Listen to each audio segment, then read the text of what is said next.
Hi, my name is Barry Sterling Mitchell.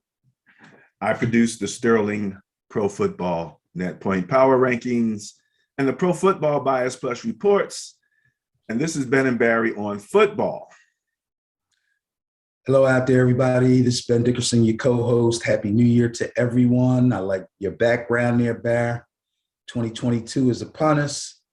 The end of the regular NFL season is upon us.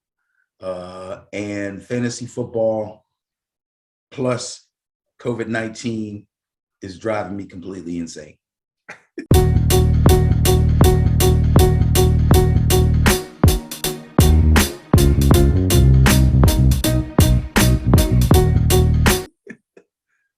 This is our COVID show.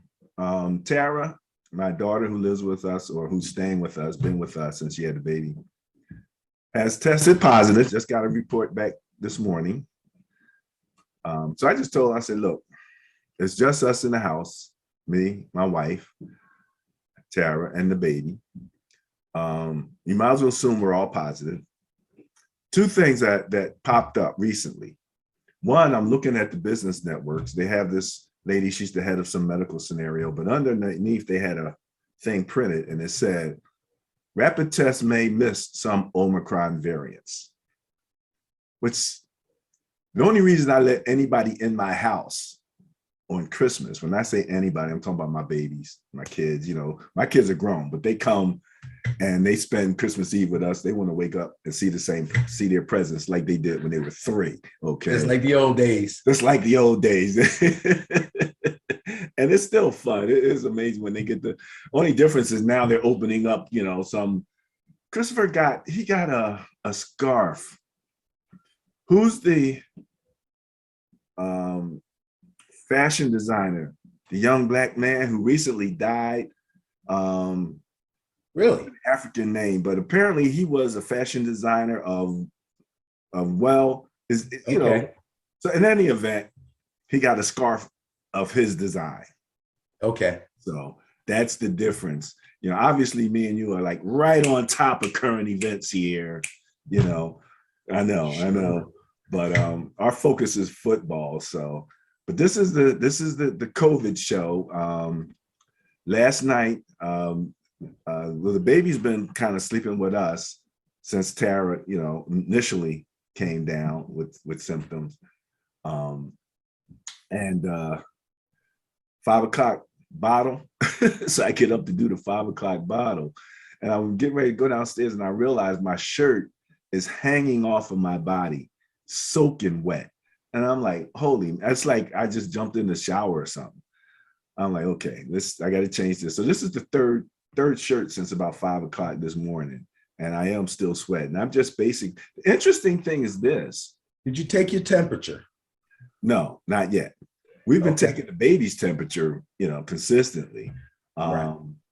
But I'm assuming I have a low grade temperature. I just talked to my Kimmy, my sister.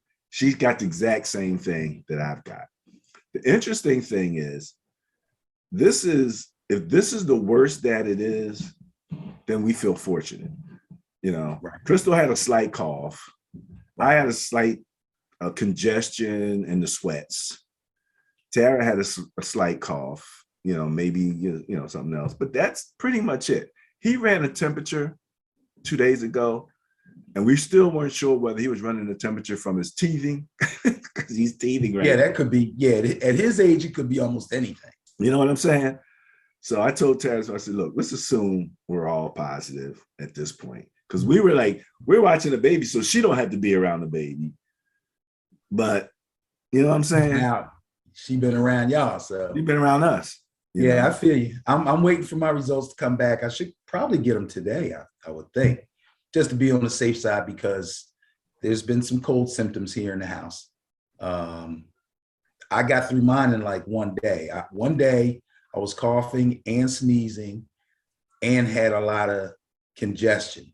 So I made a tea concoction. I just took some emergency and all that. The next day, all I had was the cough. Today, I basically have nothing, just my regular cough from yelling and screaming on the sidelines every weekend. My throat's damaged from years of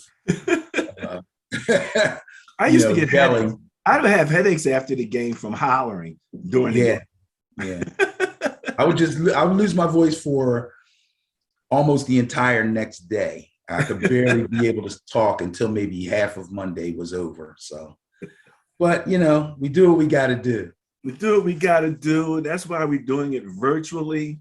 I think my prediction or my statement about industry and business jumping the gun on this COVID thing. Remember when I said that last week or weeks before? We've been talking about this. Weeks before, actually, you hinted at it, and it's like they heard you and say, "We're going to prove him wrong. No more 10-day quarantine. Let's drop it to 5. In fact, even if you test positive, if you don't have any symptoms, you can still play. You can still play. What? Well, interestingly, I've been reading reports about some of the pushback. See, the NFL is saying, well, this is what the CDC is now saying. Right. So it's legitimized. But now, right. And if it's a positive for them, because they need to have players on the field. That's their most important. We need our star players playing, and we need our teams at as close to full strength as possible to satisfy the fan bases. So if the CDC says something that really has nothing to do with football, but consequently helps them, they're all for it. They're all for it. And apparently, I read a report that said that there is an association for the airlines, right? Yes. Who sent a report into the CDC with their recommendations. Okay. And magically, it's the same recommendations that the CDC just came out with. Okay. The pushback has come from places like nursing associations. They're like, we don't need you to get more relaxed right now. We're stressed. We're at our max in the hospitals right now. People are coming in, they're swarming us, and now you're saying, oh, let's relax the guy. But this is the thing also, they're using the word endemic, and I saw one guy on one of the business networks say, hey, we're all going to get it. It's kind of like the flu. It's just going to be with us now for who knows how long. Right. If once we get through these phases, the worst we get for the most part, especially for those who are vaccinated, because apparently only thing that the vaccination can really say that they're really good at is keeping you from getting severely ill and dying. That part of it, the transmissibility, forget it. That ain't working. That's already been proven, and with the variants, even more so. So if stuffy nose, night sweats is the worst, I've had worse flus, to be quite honest with you. Oh, wow. I've had worse flus, man. So it's just, can't imagine what 2022 is going to bring in. Oh, from Ben and Barry on football, Happy New Year. Definitely. This is New Year's Eve, Ben. We are on a COVID schedule. We normally record on Wednesdays. What's this, Friday? Today is Friday. Man, this is my trash day. I couldn't even get to the show. I had to get the trash out. All my COVID trash. Trash. Everything must go. Everything had to go. Okay. Crazy. It's been a wild weekend. It really has. And let me say, happy anniversary to my beautiful wife, Crystal Mitchell. Yes. Happy anniversary to you guys. New Year's Eve. I remember the party well. Woo, man. Yes. Yes. I remember that wedding reception. Sheesh. Well, I remember most of it. Getting married on New Year's Eve, I don't know if this is one of my most brilliant ideas or dumbest ideas. I don't know.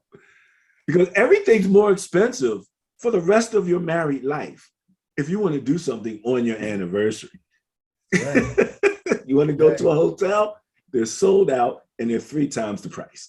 Right. So, but it's New Year's Eve, so everybody's partying anyway. Anyway. You know what I think the one good thing about that was? Normally on New Year's Eve, and I guess it depends on where you go. I don't spend a lot of money to go to these extravagant balls and things at hotels and what have you. But I think a lot of people that I know, or a lot of people that I talk to, they like to party hop on New Year's Eve, which the way people drive nowadays is really the craziest thing to ever do. But that's what people do. They don't stay at one place really long. But when you have your wedding reception, we're locked in, baby. We were locked in. We wasn't going nowhere. Got And if everything you I need, remember, right? Ben, it was a crazy weather day with ice, snow. Crazy. Yeah, it was bad. Yeah. Yeah, it was foggy and icy at the same time. Yeah. Which Bad combo. was a bad combo. Bad combo. What you say though is so true. Now, people, again, I always remind you, Ben and Barry in football, we've been talking about football or debating versus or arguing for 40 years. So only recently did we decide to make a YouTube channel of it. So yeah, you know, we're going on a little bit here, but it's our YouTube, right? So what you say is so true, because if you remember the specific party that we named the Meltdown, I don't know if you remember that. It was a New Year's Eve party. And Right. that's when I realized what you just said, that people like to party hop. Right. And one of the reasons I kind of didn't want to have a New Year's Eve party because I just didn't want to be running back and forth from the clothes closet as people would come in and then leave, come in and then leave, come in. Yeah, so right. now I'm working like a dog, you know, just seeing people in and out, and we can't party, right? Well, we had one New Year's Eve party. The weather was crappy. Everybody that came stayed. Yeah. Wait, that was a house party, wasn't it? Yeah, that was Rodney Okay. Street. Oh, okay. Wow, epic. And we called that the Meltdown. Sheesh. So yeah. We've had some big fun. We had some big fun. All right, let's talk about last week. And we're going to kick off the first quarter.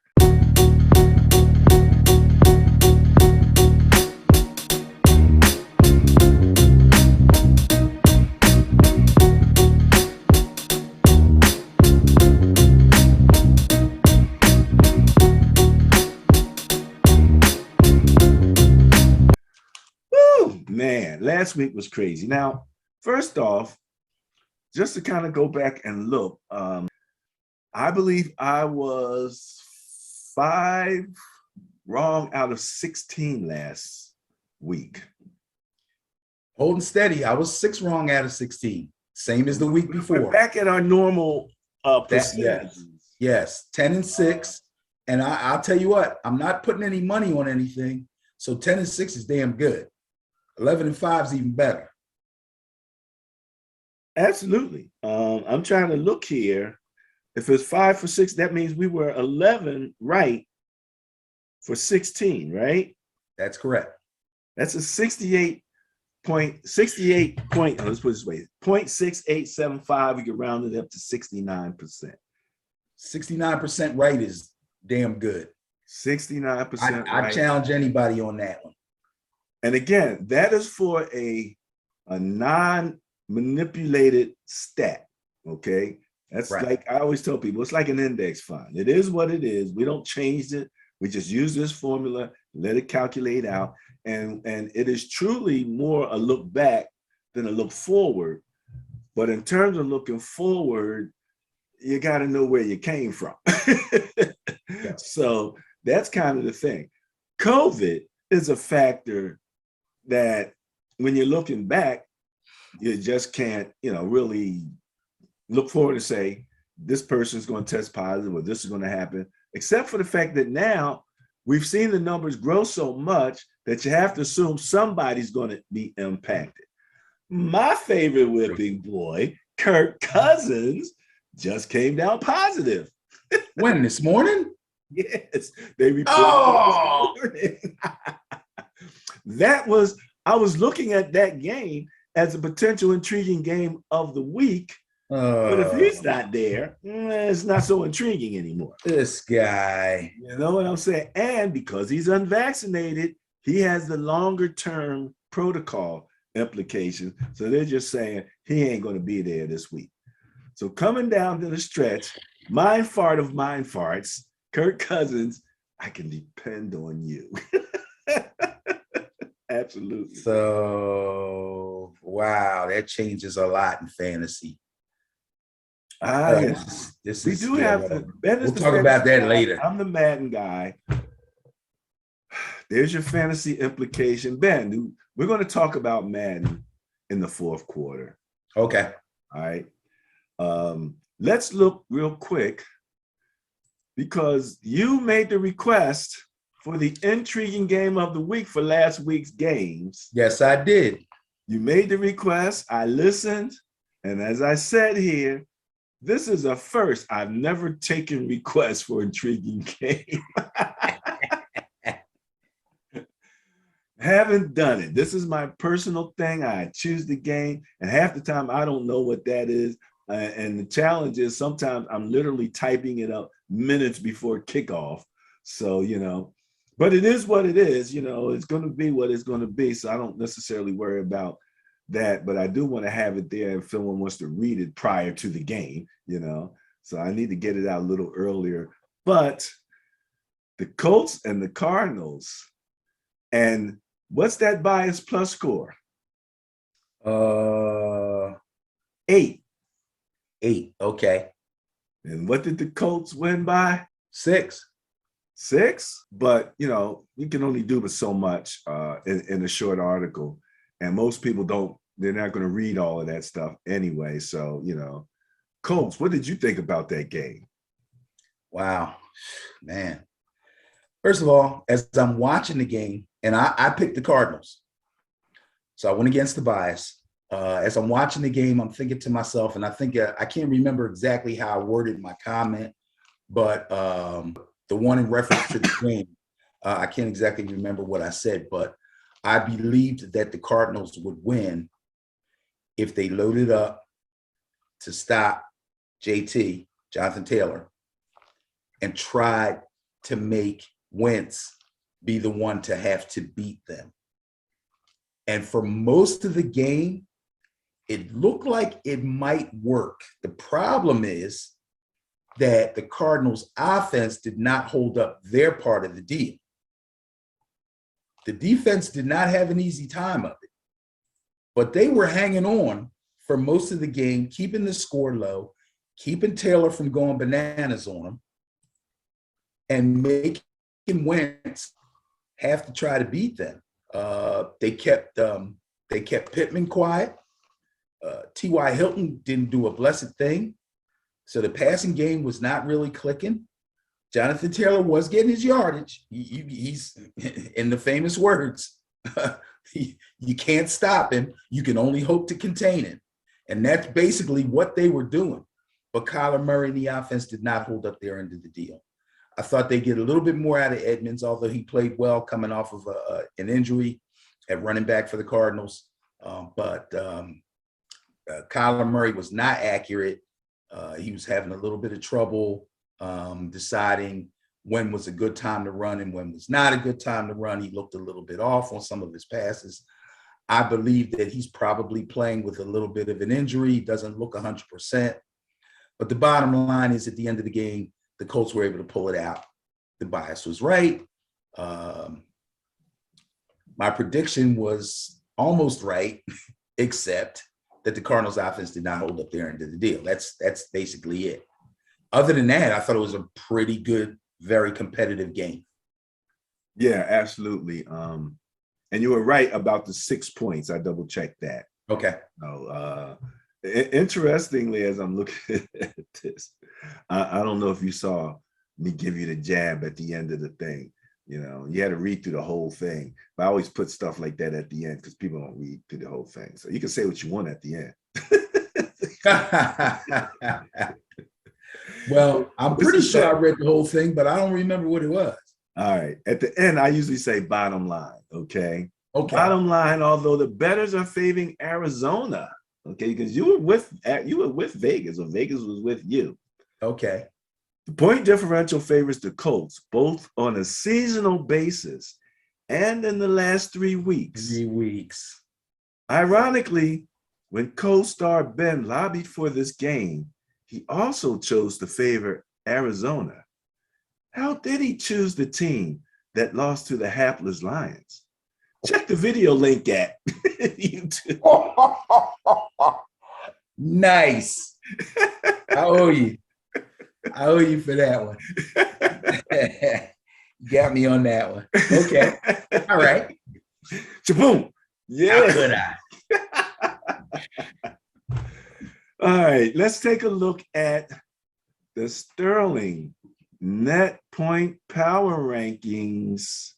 So as you can see, we have the teams broken up in eighths. That's a natural number for 32 teams. Gives you 4 quarters, just like in football. We look at average net points. That's your A&P, average points for, APF, average points against, APA, and average turnover differential, TOD.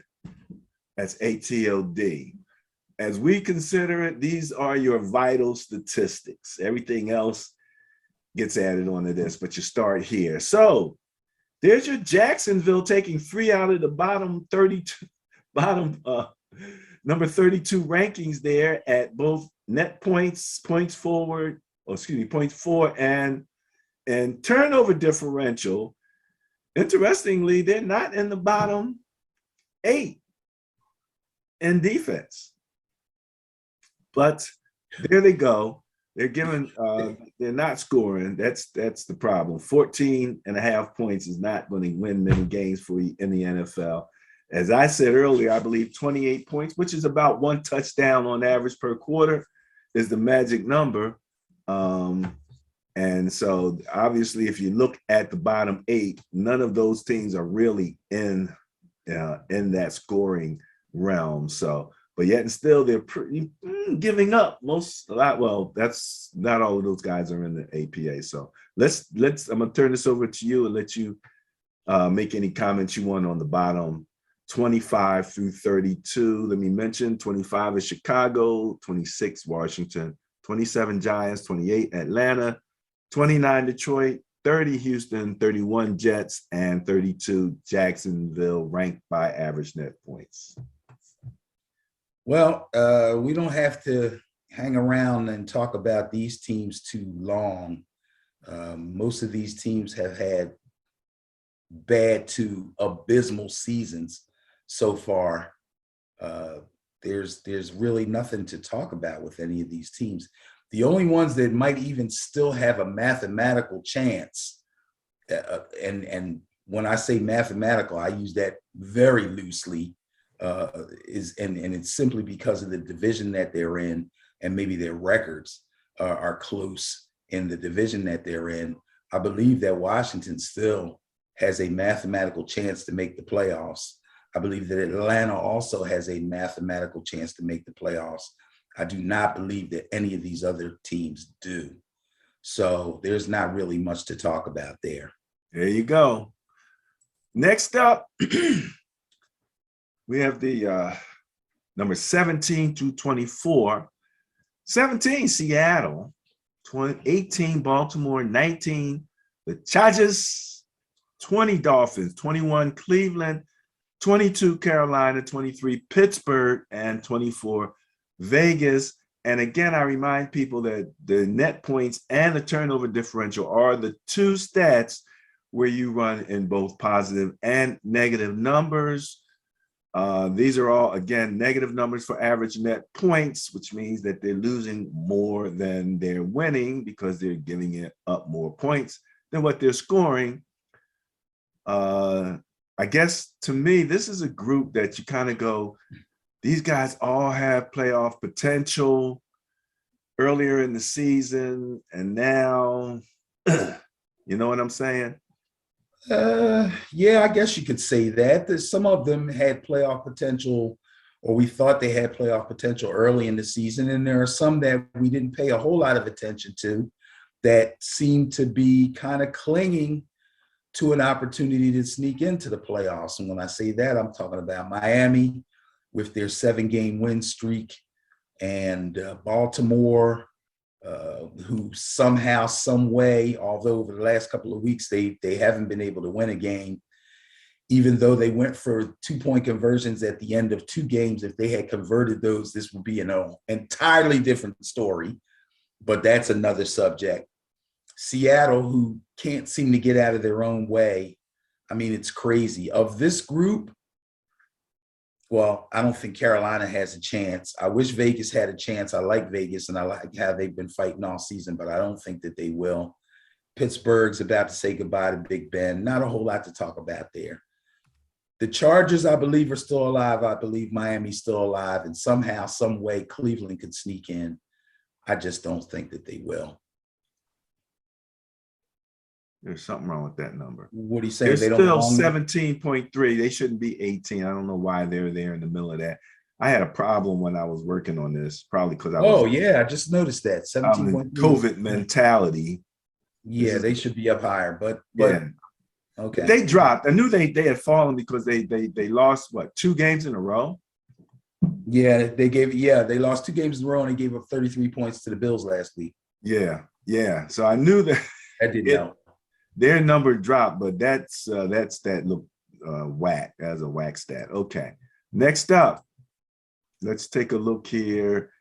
Okay, we're going to see that the average points against looks to be not in correct rankings, but these are the numbers that they have. So we can always just take it for what it's worth relative to the fact, for example, that Kansas City is allowing 20.4 points per game. That is right, but they maybe shouldn't be ranked 9th. That's the only difference in this particular spreadsheet. In any event, relative to the average net points, everything looks to be in good order. There was a conversation about whether or not some of these guys that came back from COVID were still having some fogginess, whether they were like as sharp as they would have been or should have been or could be. It's funny. And I get most of my COVID information from either the ticker running across the bottom of the screen while I'm watching a sporting program, or from off of fantasy sites as I'm checking on players to see who's hurt, who's not, who's got it, who doesn't, who's starting, who's playing where. Sometimes they give you full information, sometimes they don't. So when they say somebody tests positive, but they're vaccinated, they don't always tell you if that person actually has symptoms. So there's possibilities that a vaccinated and or an unvaccinated player could test positive and have symptoms. And if in fact that's true, those people that had symptoms, once they test negative and can come back and play, those symptoms may have taken a toll on that player. We don't always know exactly if that's the case with each individual person. Some players test positive, are totally asymptomatic. They've been vaccinated. They wait out their time. They get their test back negative and they come back and they play and they're fine. So you're absolutely right. Sometimes when you see a guy come off of protocols and then come back and not have a really good game or game up to par, so to speak, there is a possibility that they could be a little run down from being symptomatic. And so often, again, the symptoms are relatively mild, but you're not 100%. That's the bottom line. That's it. You're not 100%. Same as if he just had the flu or stomach virus. Yeah. It's an amazing thing. But again, as you said, for fantasy people, for bettors, it's a nightmare trying to, look forward, to know which way to put your money or how to staff your squad, because you don't know who's going to be there until, damn near game time or something like that. And you guys, the fantasy guys, you guys cut off your chance of drafting or trading or whatever at what point before game time? Well, you can drop a player and add a player up to the up to 5 minutes before that player's actual start time. Okay. You can change your starting lineup also at least 5 minutes before the player's actual start time. So if I have, let's say I have Mark Andrews at tight end, and he doesn't play until 4:25, but I'm not sure about him. And I got Kelsey too, or I got another tight end who doesn't play until 4:25 or 4:05. I can wait and play them. But if I have a guy at 1 o'clock that I pretty much know is healthy, and I got another guy that's a game time decision at 4:25, sometimes I'll play it safe, play the lesser player that I know is going to show up and play, as opposed to wait until 4 o'clock and they find out that the other guy's not going to be able to take the field. That's the chance you have to take. Okay. Okay. Well, back to the Sterling Pro Football Net Point Power Rankings. And again, you can find our rankings on Facebook. Go to Sterling Net Point Power Rankings, or just search Sterling Net Point Power Rankings. Facebook would not let me put this pro football in there. I have to submit so much paperwork to change the name of the page. I just left it at Sterling Net Point Power Rankings. At some point, if I ever decide to expand into basketball or something like that, where I've actually seen differentials discussed, probably as not as much as football, but second to football. Right. You take a sport like soccer, where the average score is 2-1. It kind of screws up the net point differential possibilities because they don't score any points. But football, yep, basketball, absolutely. So let's see what we got here. We're looking at, wait a minute. There, that's what we want to look at, 9 through 16. Number 9, Cincinnati. 10, Philadelphia. 11, Green Bay. 12, San Francisco. 13, Denver. 14, Tennessee. 15, Minnesota. And right there, smack dab in the middle, my strange Saint, New Orleans Saints.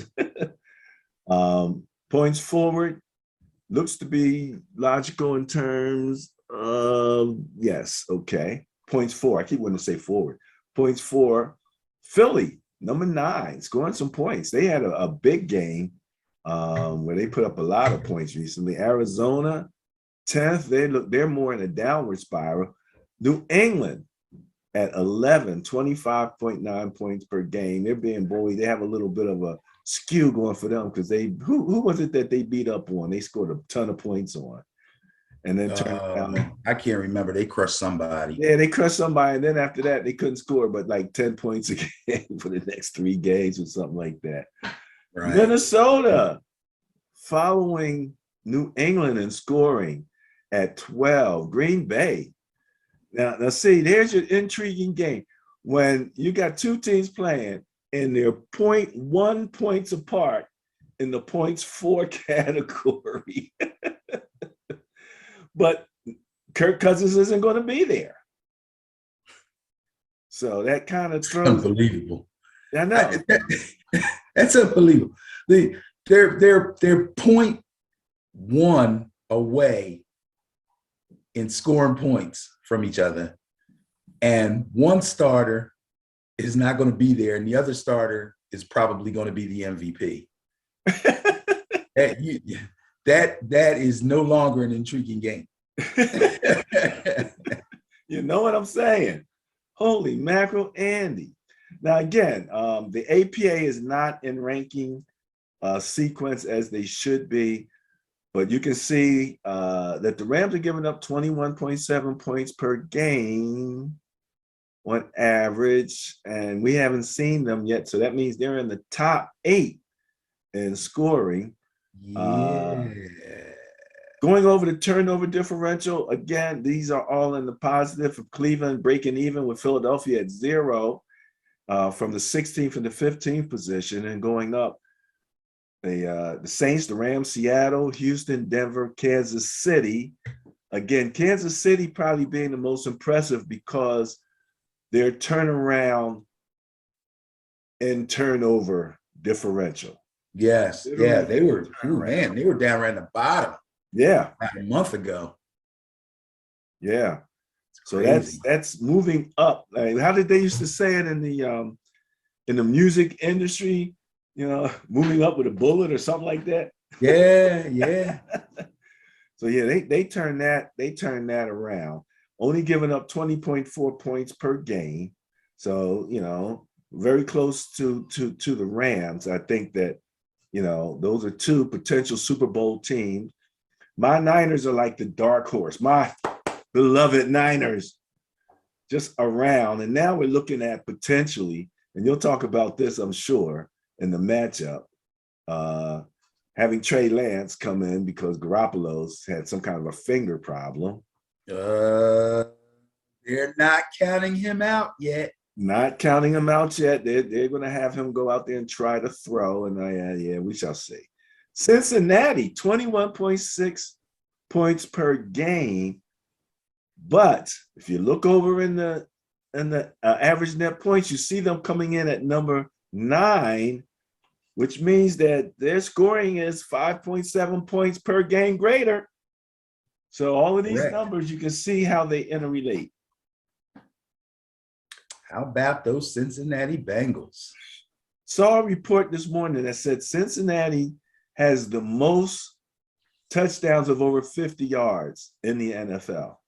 Wow. They're going deep. And the interesting thing is, I remember we talked about in the beginning of the season where who's their receiver? Chase, is it? Jamar Chase. Jamar Chase was dropping balls. And they were like preseason. They're like, oh, he's dropping balls. Everybody was freaking, right? Jamar Chase is running through these NFL guys like, oh, is this all of this to it? Just catch it. Throw one move, 3 guys fall, and I can run 30 more yards. Nobody can catch me. Oh, this is fun. It's amazing. Yeah, he figured it out. Whatever the heck was wrong with him, he figured it out. That's for sure. He figured it out, man. And it's so interesting when you see these rookies come in and dominate. I mean, Michael Parsons is like, this game can't be that. It's not that hard. I thought you guys said this is going to be hard. Well, Michael Parsons is a freak athlete. He is. Michael Parsons could probably get away with playing safety.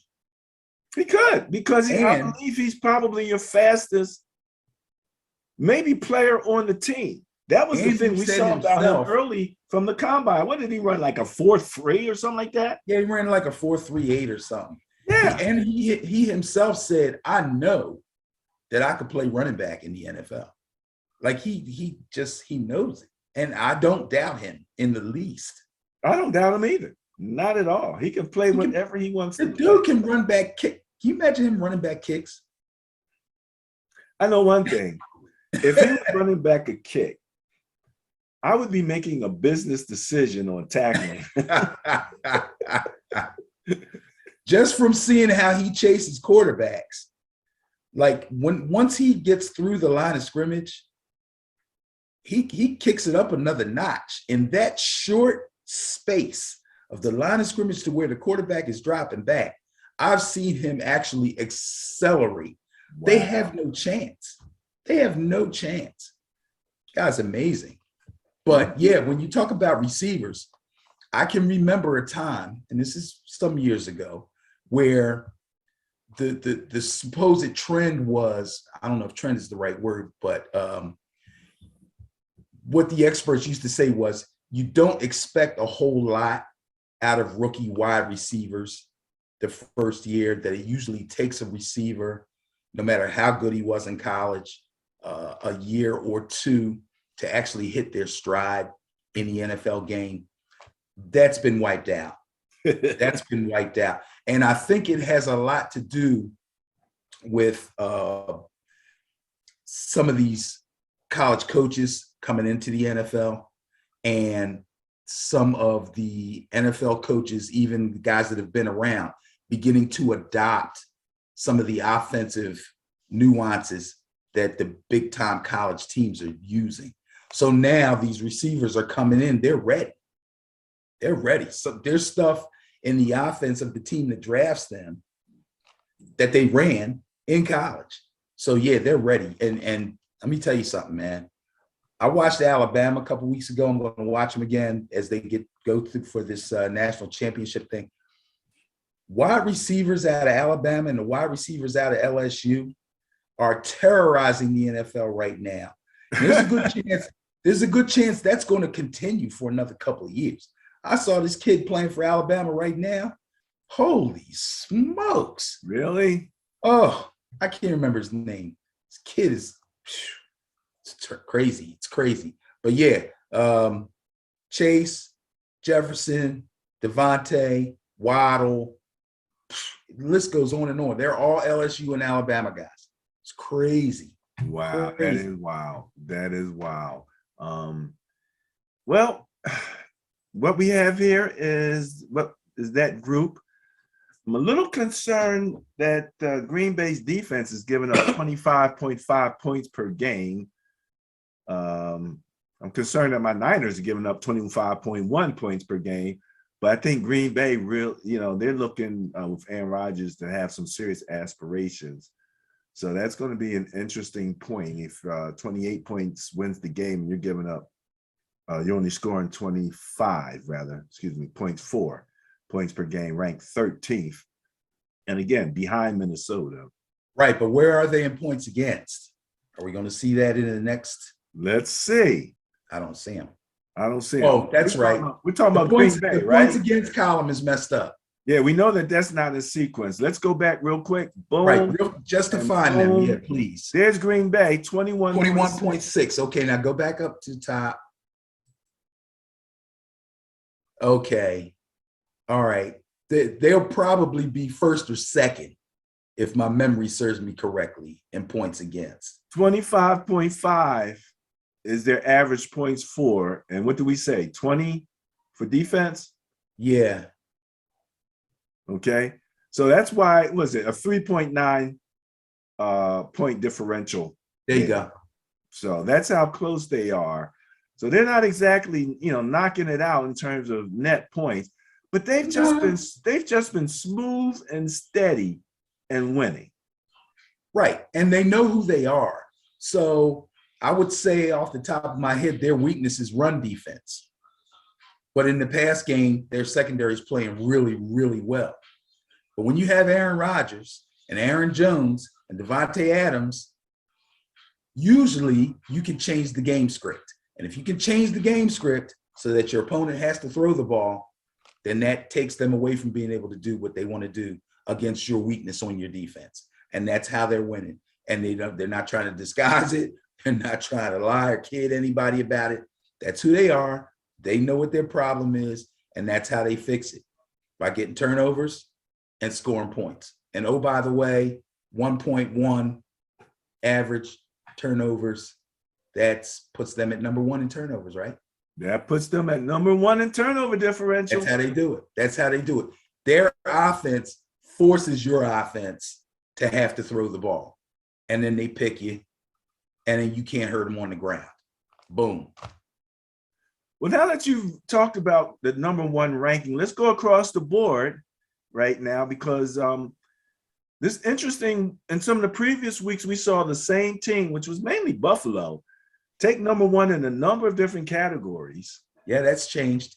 That's changed. So here we go. Number one in average net points, Buffalo Bills at plus 10.9. And points for, number one, the Dallas Cowboys, averaging 30.5 points per game. Let's remember, folks, this is average. This is average. And my team, which I've called the strange team, coming, now again, it would be the strange team ranking number one, but this is not in proper sequence. So they're hurting a little bit now. Their quarterback situation has them in a bit of a tizzy right now, although their defense is still very, very dangerous and very, very difficult to score on. but they just don't, they're not a balanced team anymore. Well, let me give you the rankings real quick so that we have a better view. At 17.3 points per game, again, points against, right? You have Denver and New England tied over the season. That makes sense. 17.6 is where Buffalo's coming in, so they're right behind them. Right. The Saints are giving up 20.3 points per game. Right behind them, you have Kansas City and Arizona at 20.4 points per game. And right behind them, Dallas, Seattle at 20.5 points per game. So for your 1, 2, 3, 4, 5, like your top 8 or so, top 9, there you go. Under 21 points per game is where you want to be. And right around that 21 is not bad at all. So your top 8 in defense, not in sequence, but just gives you an idea about where these teams are. Points for is in sequence with Dallas at number 1 and Tampa Bay at number 2. Does that look like an NFC championship right there? NFC championship game, Cowboys versus Buccaneers? Quite possibly. Quite possibly. And we're in Philadelphia, so I'm sure there's a bunch of people in Philadelphia saying Dallas will fall. They're going to lose early. And that kind of has been the way things have been for the past few years. Even when they had, decent seasons, because they haven't had a really, really good season. This is one of their best seasons in a long time. Winning playoff games has always been a challenge. So if they're going to do it, this would be the year to do it. But a lot of minefields out there. Well, in terms of points for, between ranks 1 and 8, okay, you are only 3.3 points apart. With Right. the Dallas coming in at 30.5 and the Chargers scoring 27.2. It's tight. And like you were saying, some of the other teams are like, you think about the Bengals, they're coming in at 7th, scoring 27.3. The Rams coming in at 6th, scoring 27.7. So they're just below the magic number, my magic number anyway. But it's real tight. And I'm sure the Rams are saying, wait a minute, y'all talking about Dallas and Tampa Bay. What about us? But again, not that magic number. Now, Indianapolis, and Ben, you talked about Carson Wentz. I'm almost proud of Carson Wentz at this point. His turnaround, I'm seeing him step up in the pocket and grow somewhat as a pocket quarterback. Is this reality? Or am I crazy? Yeah. No, this is reality. I didn't know he was going to be able to keep this up, but maybe through the first quarter of the season, I was like, Carson Wentz hasn't looked too bad. He's not turning the ball over. He's not getting strip sacked. He's not running unnecessarily and taking bad hits. And it has continued over the course of the season. He did get whacked a couple of times, but he's pretty much holding on to the ball. And they got a super active defense that's getting a lot of turnovers. Hence, you look over at the turnover column again, and there they are sitting at number 3. A lot of that has to do with Carson Wentz and Jonathan Taylor protecting the ball. Taylor does not fumble, and Wentz hasn't thrown a lot of picks or fumbled himself. So, yeah, he gets all the props. He gets all the props, man. Carson Wentz has turned his career around at this point. We'll see how long it keeps up, but, people were throwing dirt on him, man. Look, I can't say I wasn't with him. I might have had a shovel. Wasn't quite sure whether to throw the dirt or what. But we were somewhat at a wait and see when we saw him go to the Colts. We're like, okay, looks like the perfect place for him. Somebody that understands him. He's had success with that coach. They're going to do what they can to support him. So let's see if it makes a difference. And it made a tremendous difference because even as you said, in third in turnover differential, that's tied for second with Dallas.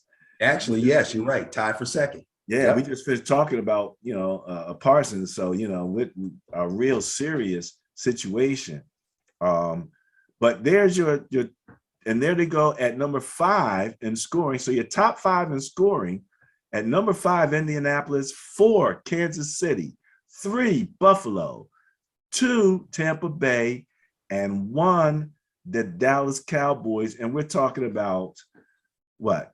28, 28.1, 28.5, 29.5, and 30.5 are what these teams are putting up on average per week. And of these top 8, the top 7 are all serious contenders in my eyes. Some people may not believe Cincinnati is. I believe that they are. I believe Cincinnati will win their division, a division that I've talked about just about every doggone week, the AFC North. They are slowly but surely taking that thing over. They are taking that thing over. And just like you asked, could we be seeing the NFC Championship game, Dallas versus Tampa Bay? The next question is, could we be seeing the AFC Championship game, Buffalo versus Kansas City? And if we don't, the next 2 teams could be the ones to take their places, right? Indianapolis and Cincinnati would love to say, we'll take care of that lightweight. Don't worry about it. Darn right. And the Rams are like, no way we're going to let Dallas get past us. So this is all shaping up, man. Everybody's showing us who they are right now. It took a while for it to happen. I remember years past since we've been doing this, more like around week 12 or 13, maybe, we were pretty sure we knew who everybody was. This stretched us all the way out to weeks 15, 16, and some points looking at 17 before we could actually figure out who everybody was. But it's coming into shape now. Absolutely, absolutely. And I want to point out that since we've been doing this for a while now, and this is what I call the great experiment, ladies and gentlemen. So don't think that I'm saying, this is a grand idea. This was something that we started looking at one time and going, this looks interesting. And we just started tracking it and tracking it and tracking it, and saw that it was not generally the number 1 team in average net points or net points that won the Super Bowl, but It was generally from that top 8 group. Yep. Generally from that group. We very rarely had any, because number 1, they had to get into the playoffs. All those guys are there for the most part. Yep. They're usually all going to be there, the top 8.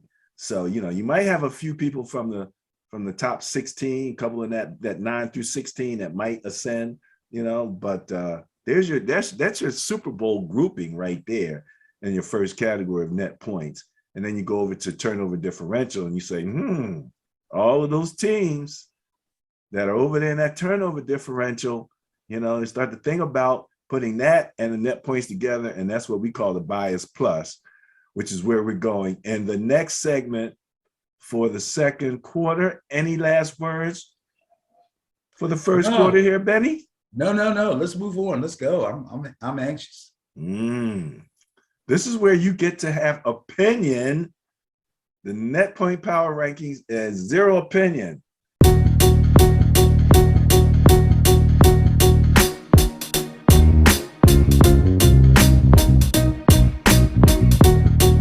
We have Atlanta Falcons at the Buffalo Bills. The bias plus score of 20 favors the Bills. And this is an average. We're back to averages here, Benny. So, we're back to average? Yeah, we're back to averages. As you saw in the Sterling Net Point Power Rankings, they were all averages. Last week, our source information was down because the AWS cloud, powered by Amazon, was down. So a lot of sites were down last week, and we had to, do what we had to do. But we wound up with gross numbers, which we use at the beginning of the season in most cases. But I think we're probably going to just go with averages and maybe be more consistent through the season. In any event, if you're looking at a bias plus score of 20, that's pretty strong on an average basis. Gross numbers where you have to multiply that by what, 16? So Yeah. that'd be a pretty big bias in favor of the Bills over the Falcons. What do you got? Well, I'd say that's a pretty true number. I'd say that the Buffalo Bills are by far a better team than the Atlanta Falcons. On top of that, you're looking at one team that has Super Bowls, very strong Super Bowl aspirations, as opposed to a team whose future is pretty much up in the air at this point, and they're just trying to, get contracts and save jobs at this point. Not to mention, even if the Falcons were better this year, and even if this looked like it would be a more competitive game, this is that time of year where you got to start looking at dome teams having to go to teams up in the Northeast. That's not usually a pretty sight. That's an X factor right there. Yes, it is. So just, it's just a little X factor now because there's so many others going on with this game. So let's just take the Buffalo Bills and keep it pushing. I'm sticking with the bias. The funny thing now that you mentioned it, Ben, we talked about the COVID X factor, but the climate change X factor means that, for example, here in Philadelphia, what is it, 50 plus degrees today? About 50 something, yeah. 50 something today. So, if you were coming up from Tampa Bay or something like that, or from, some warm weather or dome situation, you're like, this ain't that bad. You know what I mean? But it could be. It could be, that's for sure. Okay, you're going with the bias, going with Buffalo. Yes, sir. Your New York Football Giants at the Chicago Bears, Ben. And the Giants have the bias at 0.1. Unbelievable. The numbers are what they are. Bro, if only, golly, if Daniel Jones was playing, I would be far more confident. I believe if Daniel Jones had not gotten injured when he did, and he's got an injured neck, so they don't want to take a lot of chances with that. But if he hadn't gotten injured when he did, they would have at least one more win than they have. Chicago, on the other hand, pulled off a nice little win last week. Who they beat? Bears. Wow. They beat the Seahawks 25-21. And I don't want to get into a big thing about the Seahawks right now because they got their challenges too. But the Bears, for all the bad things I said about their head coach, them guys seem to be really digging in and trying to keep this guy around. This is a very scary game. It's an intriguing game for me. Under normal circumstances, I would say this is a game that the Giants could definitely win. But the Bears scare me simply because of our quarterback situation. At this point, Jake Fromm has shown me that he's not ready for prime time. Mike Glennon is just a body. I don't know. I don't even know if they have another quarterback on the roster. I've found that sometimes when I go against the Giants, they actually win. So even though they have the bias, I'm going to go against them. I think Justin Fields is beginning to really feel within himself that he can do this, that he can be an NFL quarterback. I'm going to take the Bears in this one. I'm going to take the Bears in this game. I believe the Bears are going to win this game. Well, it's hard to be wrong at 0.1 bias. Yeah, no, it's interesting that you say this about Justin Fields starting to feel comfortable, because we just spent a lot of time talking about the rookies who are like just killing the league right now, but again, they're not quarterbacks, you know what I mean? So that's a whole different story. That's another challenge area right there. And just quickly, you like Daniel Jones. Personally, I don't. I've just made up my mind. I don't think Daniel Jones is going to take anybody to a Super Bowl, which is my number one question. But you guys just brought back your head coach and Daniel Jones. Yeah. How do you feel about that? I have no problem with Daniel Jones. My jury is still out on the head coach. But of course, my jury is still out on the general manager as well. Until they make a change in the general manager, though, we're going to continue to see these iffy decisions. I'm not going to say that Daniel Jones is going to take us to a Super Bowl. I don't know. But some decisions that are being made in the last few drafts, I don't know. My team's not very good right now. I wore my hat today because I'm wishing them a happy new year, and I'm hoping that 2022 will be better. Not great, just better. I'm realistic. But I think you're not really going to see the Giants begin to actually take off until they change general managers. Dave Gettleman's got to go. I'm tired. I'm tired. I'm really tired. The fan report. Yeah. Sorry about that. Hey, Take the Bears. Take the Bears. Let me just mention real quick. We had a lot of conversations about Saquon, and I called Saquon the gift because I felt that in Eli's last year, when they had a choice to oust Eli, get a new quarterback, they gave Eli one more year of life by getting Saquon. And that was the gift, really, was to Eli, that if they could give him a superstar running back, that maybe they could take that year and do something big with it. But there's always that question of how high you want to take a running back in the draft because of the propensity for injuries at the running back position. So with Saquon coming out and being the ultimate great running back, as far as I was concerned, I'm super impressed. I was one of his biggest fans, am still one of his biggest fans. But the bottom line is running backs are, the reason that their price is where it is relative to, let's say, the quarterback position is because of the injury situation. What do you think about that? Well, generally speaking, I would say that that's correct. You don't want to take a running back really high. Some people say you don't take a running back in the first round, period. I don't agree with that at all. There's some very good running backs that have been out there and will continue to be out there. And if in fact that's a position of need or position that could strengthen your offense, then you go ahead and make the move. The real question is, should they have taken him as high as they did when they probably could have gotten a quarterback in that draft, or possibly a stud offensive lineman or something like that, and still could have gotten another really good, potentially great running back in a later round. And I can't remember all the running backs that went in that draft, but I would be pretty confident in saying that there's a couple of running backs that went later in that draft that are playing far better than Saquon Barkley and have played far better than Saquon Barkley. Wow, that's an interesting statement. So in that respect, then you would have to say yes, they took him too high.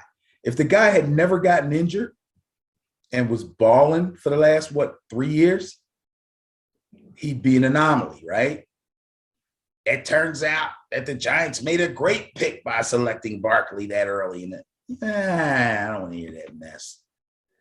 Generally speaking, like I said, the pundits are correct. You shouldn't take a running back that high because no matter how great he was in college, doesn't necessarily mean it's going to translate to the NFL. And if in fact it does, you still have the injury factor.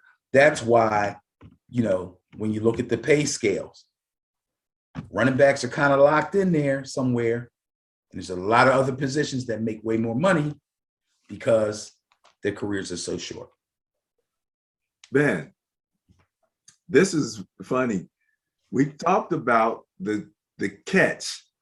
I believe Saquon's reception, when that little short throw where he caught it with one hand kind of behind him. Yeah, that was a miracle. I think it's like one of the best catches of the season. When they start talking about 2021 catches, I hope they include that catch in it. They will. Oh my goodness, it was amazing. we're coming up on a new year now, so you're going to start seeing a lot of the sports channels start. I know SportsCenter is going to show top 10 plays of the year or top plays of the year. It'll be in there. It was It'll be in there. All right, let's move on. All right. Potential intriguing game. Ding, ding, ding, ding, ding, ding, ding. Kansas City Chiefs at Cincinnati Bengals. Bias plus score 2.3 favors Kansas City Chiefs. Jeez. Wow. Yeah, definitely a potential intriguing game. 2.3 is the bias. That's close. Cincinnati's home. Cincinnati defense playing pretty well.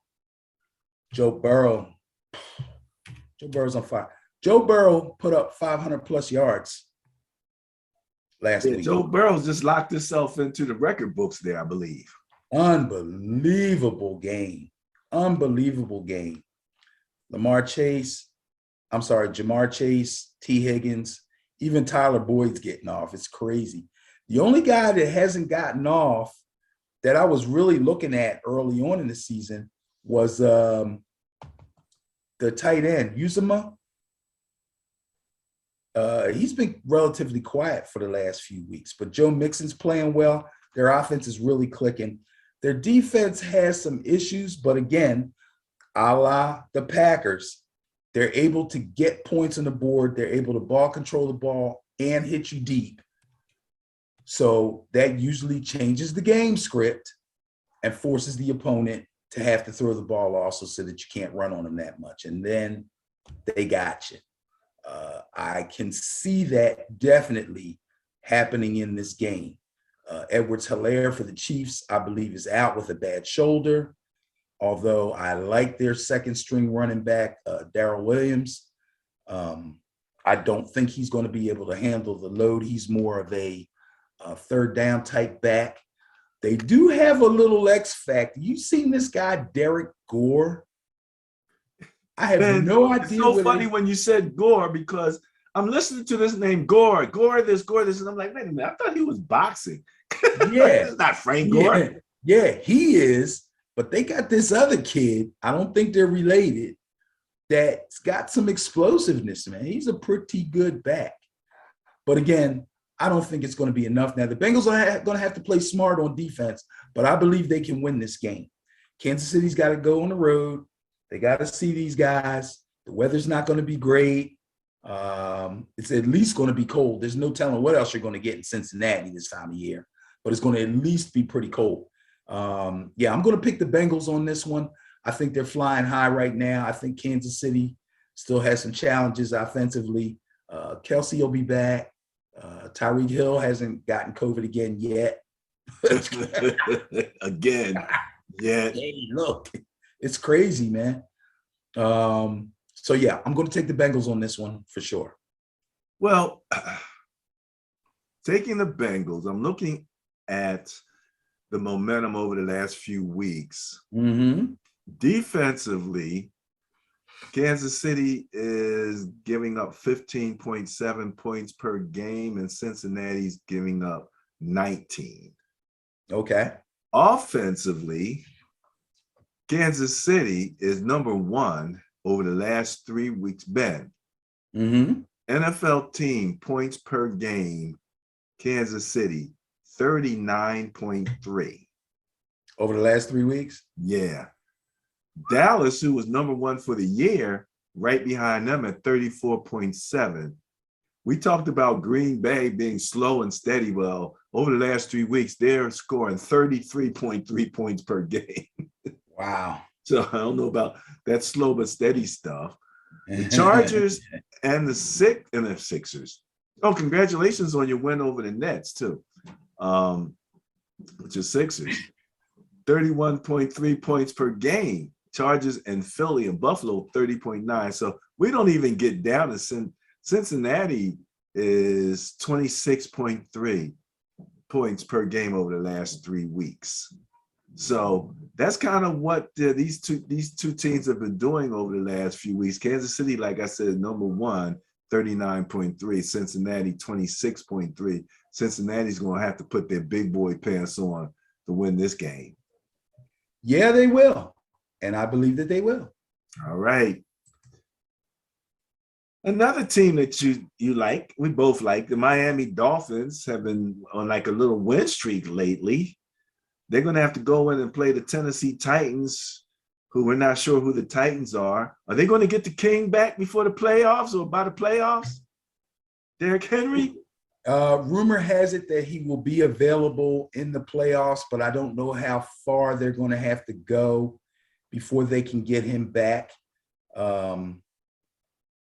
I don't think he'd be ready for a first round game, but you know. Well, the bias plus score is 2.6 favors those Tennessee Titans. So if they continue to find their running game in his absence, you know, they'll be back to a point where the quarterback now feels comfortable again with the way that they play their game. But that's a small bias right there. And Tua Tagovailoa, did I say it right? Yes, you did. Oh my goodness, it must be COVID. Bias plus score 2.6 favorites the Titans. Who you got? I'm riding the Tua hype train. 7 wins in a row. I think they're going to win number 8. I believe they take the Tennessee Titans out. Also, if I'm not mistaken, and we'll have a better idea of this, I want to wait till next week before we figure out who's all locked in and who's clinched this and who's clinched that. But I think the Titans clinched their division. I'm not 100% sure. If they didn't, they're close to it, but I believe they already did. So I like Miami's chances of going in here and beating this team. I really do. I like the way Tua's playing right now. I made some notes here about their losing streak and then their winning streak. And in their win streak, I know some people will poo-poo it because they beat teams like Houston and the Jets twice, and they beat the Giants. But they also beat the Saints last week, and they beat them convincingly, 20-3. Okay? So they put up 20 on that vaunted defense, and they locked them boys down to a field goal. I think that's pretty interesting. I like the Dolphins. I like the way they're playing now, especially defensively. And although I love A.J. Brown being back for the Titans, we're going to have to see if he's going to be able to generate enough through the air for Tannehill being locked up man-to-man almost 100% all day long. I don't know. It might be tough to find him in those kind of circumstances. I like Miami. I like Miami in this game. Well, the Titans have not locked up a playoff spot yet. Now, they might be first in their division. Okay. But not quite yet. So bottom line, you're going with? I'm going with the Miami Dolphins. Going with the Dolphins, going against the bias. Las Vegas Raiders at Indianapolis Colts, bias plus score of 13.1 favors those Indianapolis Colts. Got to go with the Colts here, although this could be a little bit of a trap game. Poor Raiders. I'm telling you. The Raiders have put up with a lot of stuff, man. The Raiders have had a lot of stuff going on and going against them with Gruden and Ruggs and, you know, injuries and this, that, and the other. I don't believe that the Raiders will win this game. I will go with the bias, and I'm going to pick the Colts to win this game. But this could be a trap game for the Colts. They have to watch out. They can't be fooling around. They can't be experimenting. They got to stick to who they are. And they're going to have to run the ball consistently, which they shouldn't have trouble doing, and keep Wentz from having to get into a scoring match. If the Raiders have one thing going for them, though, they run the ball pretty well also. Josh Jacobs seems to be over all his foot and ankle issues and has been running the ball really well lately. Not 100% sure if Darren Waller will be back this week, but Hunter Renfrow, man, Hunter Renfrow has proven himself to be a top-notch wide receiver, especially on a team that lost Deshaun Jackson, although he wasn't doing that much for them, but he was their supposed deep threat. They lost Ruggs, the big time speed guy. They got another speed guy in Zay Jones, but he doesn't get open and catch as many balls anywhere near as much and as many as Hunter Renfrow. Hunter Renfrow runs the entire route tree, has sure hands, and he has pretty good speed. So that makes the Raiders dangerous, but I'm going to pick the Colts. Going with the bias. Yes. Yeah, that's what you call full circle, ladies and germs.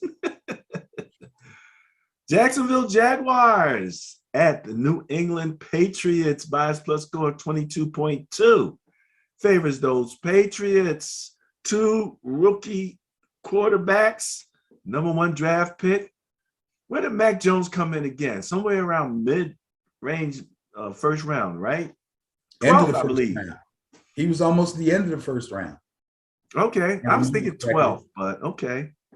I was thinking he was like 20th. Really? He hung around for a while because, people were talking about the Patriots trying to move up.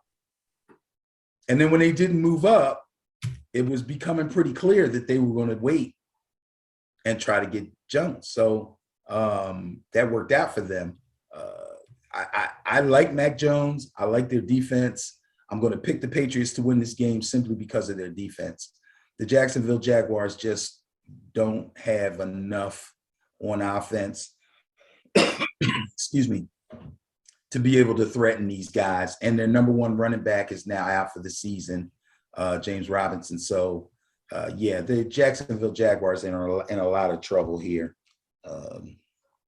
This shouldn't be much of a game, really. Go with the Patriots. It's going to be cold, coming up from Florida.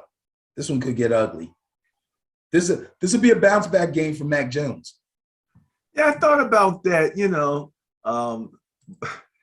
I'm having some issues, Ben, with how happy some of these teams are that they come in and beat some made-up team. And I think I saw that with the Cowboys. They come in. I think they played when they played Washington. Washington's playing with a quarterback that was on the couch a week ago. Yeah, I get it. But when they slaughter them, that does mean something. No, what it means is that they ran up the score unnecessarily. Because, again, you told me about our boy Corey Clement, right? Blocking a punt. And by the way, his dad has been on my butt about making sure we get Corey into the show. I was going to wait for the fourth quarter, but now we're here now. Corey Clement, whose dad, Steve Hollywood Clement, friend of the show, all right, called me the other night. I saw his name on my phone, and I answered the phone. Yeah, man, I saw it. All right. He blocked the punt, but his second thing was, besides the fact that his son blocked the punt, was how come he didn't get more carries in that game? Why did they have Pollard still in the game? Still in the game. Yes, still in the game, unnecessarily, as you said, with plantar fasciitis, okay, and the playoffs coming up. Corey could have got a lot more carries in that game. So, yeah, he's absolutely right about that. Well, and you're absolutely right about that. This is why I didn't see the second half, okay? At the end of the first half, I think the score is like 35-3. Probably. Okay? Dallas is acting like they're in a 2-minute drill to score. Right. All right. Now, you could have ran 2 plays and let the clock go. It'd have been 35-3 going into the half. Right. You didn't need to put up another 7 points on this squad. Really? You really felt you need, and almost got their tight end decapitated coming across the middle, catching a ball. There's no need for him to take that hit. There was absolutely no need for that. So at that point, I was like, I'm not liking this. This kind of smells a little bit. So I just went on. There's a fine line between a team that's beginning to really, really click and wants some momentum to carry into the playoffs. They don't want to slow down. They don't want, it's almost, I don't know if this is a good analogy, but it's almost the whole, do we bench our starters in week 18 if we already have everything clinched? You know what I mean? Do you want to kill your momentum, or do you want to run some plays that you know you want to put on film for playoff teams? Do you show your total dominance? Do you simply take what this other team is just given to you? They're just giving us this. Let's take it. And I'm not defending them. All I'm saying is, when you're a team like this, you got to look at both sides of it. Well, again, you don't take your foot off the gas. They had a whole second half to show their dominance. I understand that, but it's the NFL, bro. If anybody ever takes their foot off the gas, it's not till the fourth quarter. You know that. Nobody in the NFL takes their foot off the gas till the fourth quarter. Depends on what you mean by gas, because remember my whole point about football. One of the great things about football is that it is a matter of controlling time and space, okay? And when you're leading scoring-wise, time is on your side, okay? I almost want to sing the song, Time is on Your Side. It's on your side. So you kill the time. Atlanta Falcons. Oh, the Atlanta Falcons were dumb, and they turned the ball over, you know? That's what happens when you take your foot off the gas. No. Let me tell you. Nobody does it, man. Nobody does it. Not saying it's smart. They don't do it. Nobody tries to control the ball and slow things down in the NFL when they got a big lead. They keep punching away until they beat you into submission, and then they send the backup in for victory formation. That's it. That's all. That's how it's done. Nobody's going to do that. Okay. Well, if they're not going to do it, that's because sometimes when you lose, I don't think it's smart. Sometimes you pull momentum out from under yourself, and then you find that you have to keep the starters in at the end of the game because the other team has found something that starts to come back on you. Nobody wants that to happen. Everybody wants to dominate from gun to gun. If you had two regularly staffed teams, I could kind of see that. But you got a professional. You think they care? Huh? Nobody cares about that. No, well, they're missing a lot of starters, so they'll never come back on us. So we can just run the ball and we can put the third stringers in because they'll never come back because all their starters are out. Nobody does that. I'm just talking about the last minute of the first half. That's all I'm talking about. Okay. Keywords. First half. As far as I'm concerned, them guys had their tail behind, tucked up behind their legs. They were ready to go in. You could have sent them in. They were scratching their head. They didn't know what they could do. They couldn't do anything. Okay. And you're trying to score. You know what it does remind me of, though, Benny? Our boy Tyrus Robinson used to take me to Camden High School games. And you talk about running up the score. Camden High School in basketball back in the day was taking. I remember. You remember that? Yes. Everybody for running up the score. Yes. It's going to be 100 to 37. It doesn't matter. It does not matter. All Total right. dominance. So you're going with the Patriots. Take the Patriots. Take the Patriots. We went left on that one. All right, talk about these guys are right. So I don't know about get right. Tampa Bay at the New York Jets. Bias plus score 21.6 favors the Tampa Bay Buccaneers.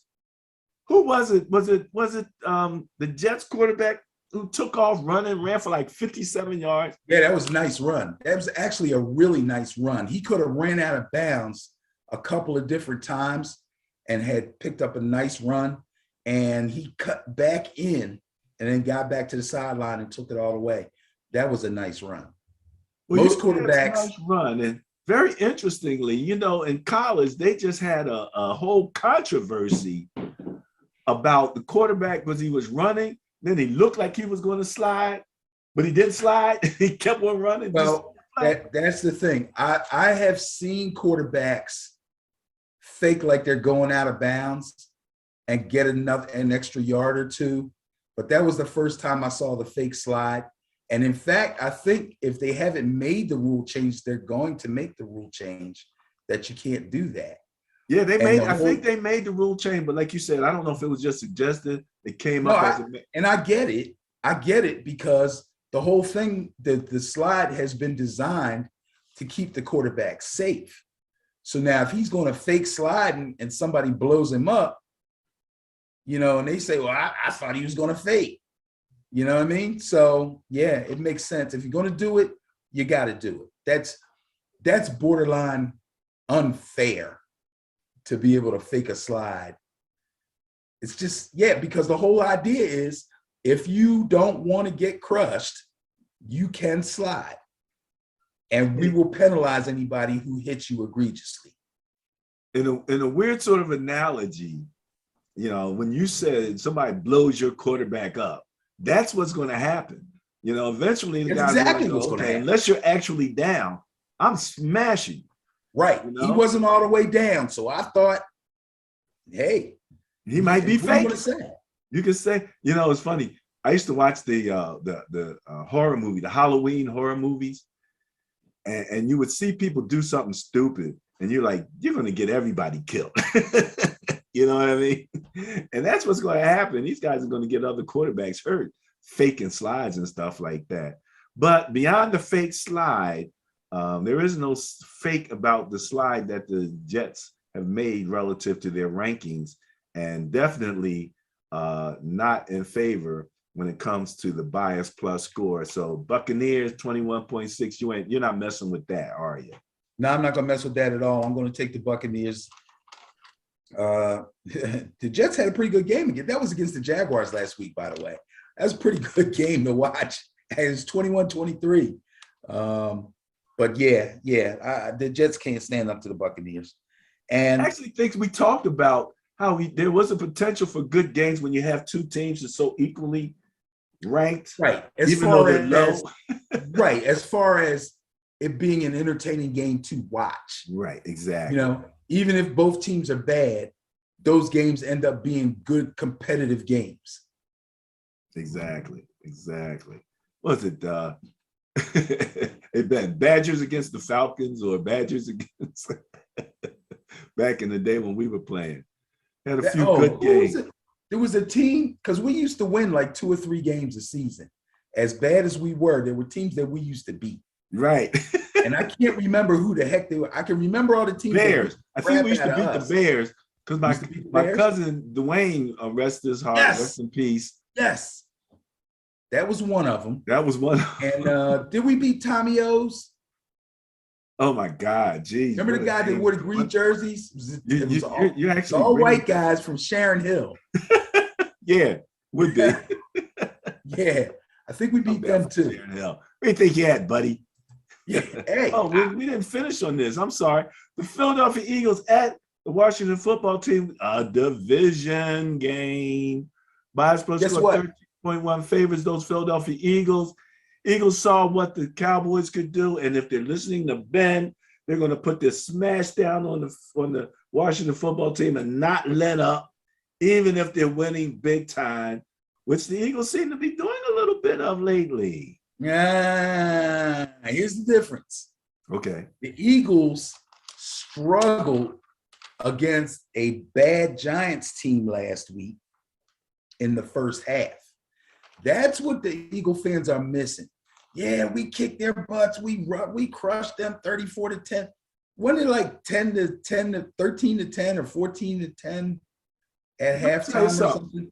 That game lulled me to sleep because I'm looking at 3-3 and I'm going, okay, is this what we got? This is what we got. And then I don't know if I took a nap or what. And I looked up and I scored all these points. I'm like, what happened? I wasn't even going to watch the game, but I happened to be in the bar and they had it on because there's a bunch of Eagle fans in the bar. And I'm watching the game. I'm like, not even really watching. I'm drinking, I'm talking, I'm looking, I'm drinking, talking, looking. I'm looking at the score. I'm like, when are y'all going to score again? Oh, don't worry about it, man. We way better than y'all. I said, well, wake me up when y'all show it. Like, then they got going in the second half and they did what they were supposed to do against a team that they were supposedly far superior than. This is a trap game, folks. It could happen again, okay? I believe they didn't have an easy way with Washington the first time that they played them up here. They ended up winning. Washington had COVID issues last week, didn't they? Yes, they did. I think those guys are going to be back this week. Different team. Also, McLaurin didn't do much. I'm not sure about Heineke. I don't know if Heineke's going to be back or not. If Heineke's back, this could be a problem for the Eagles. Everybody's laughing and saying this game's going to be easy. I don't think this game's going to be easy. You know, I already got enough people on my case, so I'm going to pick the Eagles to win, but I'm warning you, this is a trap game. The Eagles are supposed to win this game. The Eagles should win this game. The Eagles are the better team right now at this moment. But if something bad happens, I'm not going to be surprised. Well, the numbers as we look at them in terms of scoring margins, after we had that long conversation about the Cowboys pouring it on the hapless Washington football team unnecessarily, turns out that over the last 3 weeks, the Eagles are plus 16.3 in average scoring differential, which puts them at third place over the last 3 weeks. So they scored a lot of points in the second half of the game. Right. The Washington football team is last at minus 19.7 on average because of all of those unnecessary points that and some of them were just, I mean, look, a block kick, you know, ending up in points is just, it is in the course of a game. I got no problem with that, you know. It's just that when you see them go outside the course of a normal game. In any event, you're going with the Eagles, maintaining your connection to all your friends and family in Philadelphia. I don't really care about that. I just get tired of hearing the whole narrative. You know what I mean? Is your brother like you won the game? Brother's head blowing up right now? I have no clue, man. He might be picking the University of Cincinnati to beat Alabama this weekend. So I'm on upset alert at this point. Cincinnati is his squad. Them boys is undefeated, man. That's his squad. Is that really his squad? Eh? That's his college squad. I mean, this year. But this year, okay. He doesn't have he doesn't have it. He picks teams in the beginning of the season. I think this is going to be good. I think they're going to be good. I think they're going. And he told me they were 4-0 or 3-0. And he says, watch Cincinnati. Watch. I'm like, Cincinnati? I said, that Cincinnati Bearcats, yeah, they're usually pretty good. They usually win their conference, you know. And then they beat Notre Dame in Notre Dame. And I was like, oh, okay. Yeah, they're good. They're good. I don't think they'll beat Alabama, but they're good. Well, Ben, what's not good right now is Lamar Jackson's ankle. Not good. LA Rams at Baltimore Ravens by a score of 7 favors the Rams. And if Lamar, well, actually, was it Huntley who's taking his place? Yes. And we were kind of impressed with Huntley. Very impressed with Huntley. And then Josh Johnson comes in last week. And although they lost the game, he had good numbers. And if I remember correctly, he had just gotten there a week before. Right. Yeah, they brought him in like, I believe I heard Good Morning Football. They said 11 days prior to the game, he showed up. And he threw for 300 something. Guy was pretty good. You know, but, it's funny with this COVID thing. Yeah. Because I always tell people in the beginning, I was a Zoom user for a while before COVID. And then when COVID hit, it went from like $10 a share to like 400 or something like that. And I'm like, okay, I would love to get in on this, but I think that I know that this was driven by COVID and, you know, everybody wanting to go virtual, but then they're going to want to go back from virtual. Well, we started to go back and now we're back to virtual and their stock is 200. Now I'm like, okay, is the new way of the world? Do I jump in now or is it fairly priced? I don't know. But the Rams at +7 seems fairly priced right now against the Ravens. Who's playing? You know who the quarterback is this week? It's not looking good for Lamar, although they haven't ruled him out yet. I didn't check on Huntley's health, but I'm pretty sure Huntley should be able to go, which is a good thing for the Ravens. What's bad for the Ravens is they are challenged against the run. They're severely challenged against the pass. And Matt Stafford is on a mission to prove to everybody that his move to the Rams is going to turn out to be a Super Bowl. So Stafford's on a mission. Beckham is showing his worth, and he seems to be fine with playing second fiddle to Cooper Kupp, which is a good thing. Sony Michel, who was basically riding the pine for the first half of the season, now has fresh legs and is killing people with the run game. And now he doesn't have to look over his shoulder. Right when he thought he didn't have to look over his shoulder, Darrell Henderson went down, but now Cam Akers is back. Cam is back, yeah. I love Cam Akers. I had big things ready for Cam Akers coming into this season when he blew out his Achilles in training camp. That made me so sad because I really, really like Cam Akers. But now it looks like he's back. He should get some run in this game. I don't know how much they'll use him, but if they're going to use him in the playoffs, they're going to have to start getting him on the field to ramp him up because, practice and games is two different things. I got to like the Rams in this game. They have everything going for them, and the Ravens have hardly anything going for them except for Mark Andrews.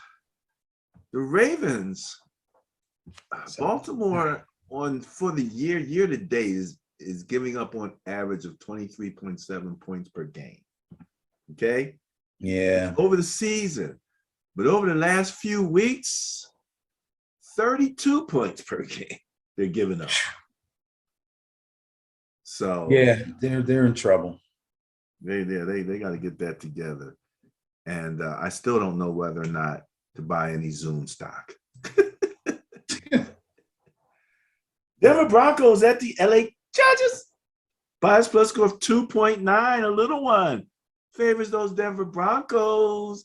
And those Denver Broncos on a points against basis are looking really good. I believe over the last few weeks, where are they at? Denver is 1, 2, 3, 4, 5, 6. Only giving up 14 points per game over the last few weeks. So you got to watch out for those Denver Broncos, man. Potential entry game of the week also, let me mention. True. I would agree with that. 2.9, though. I don't think that's enough. Broncos defense is pretty tight. But again, as long as Drew Lock is the quarterback, they're never going to be able to expect much out of their offense except for their running game.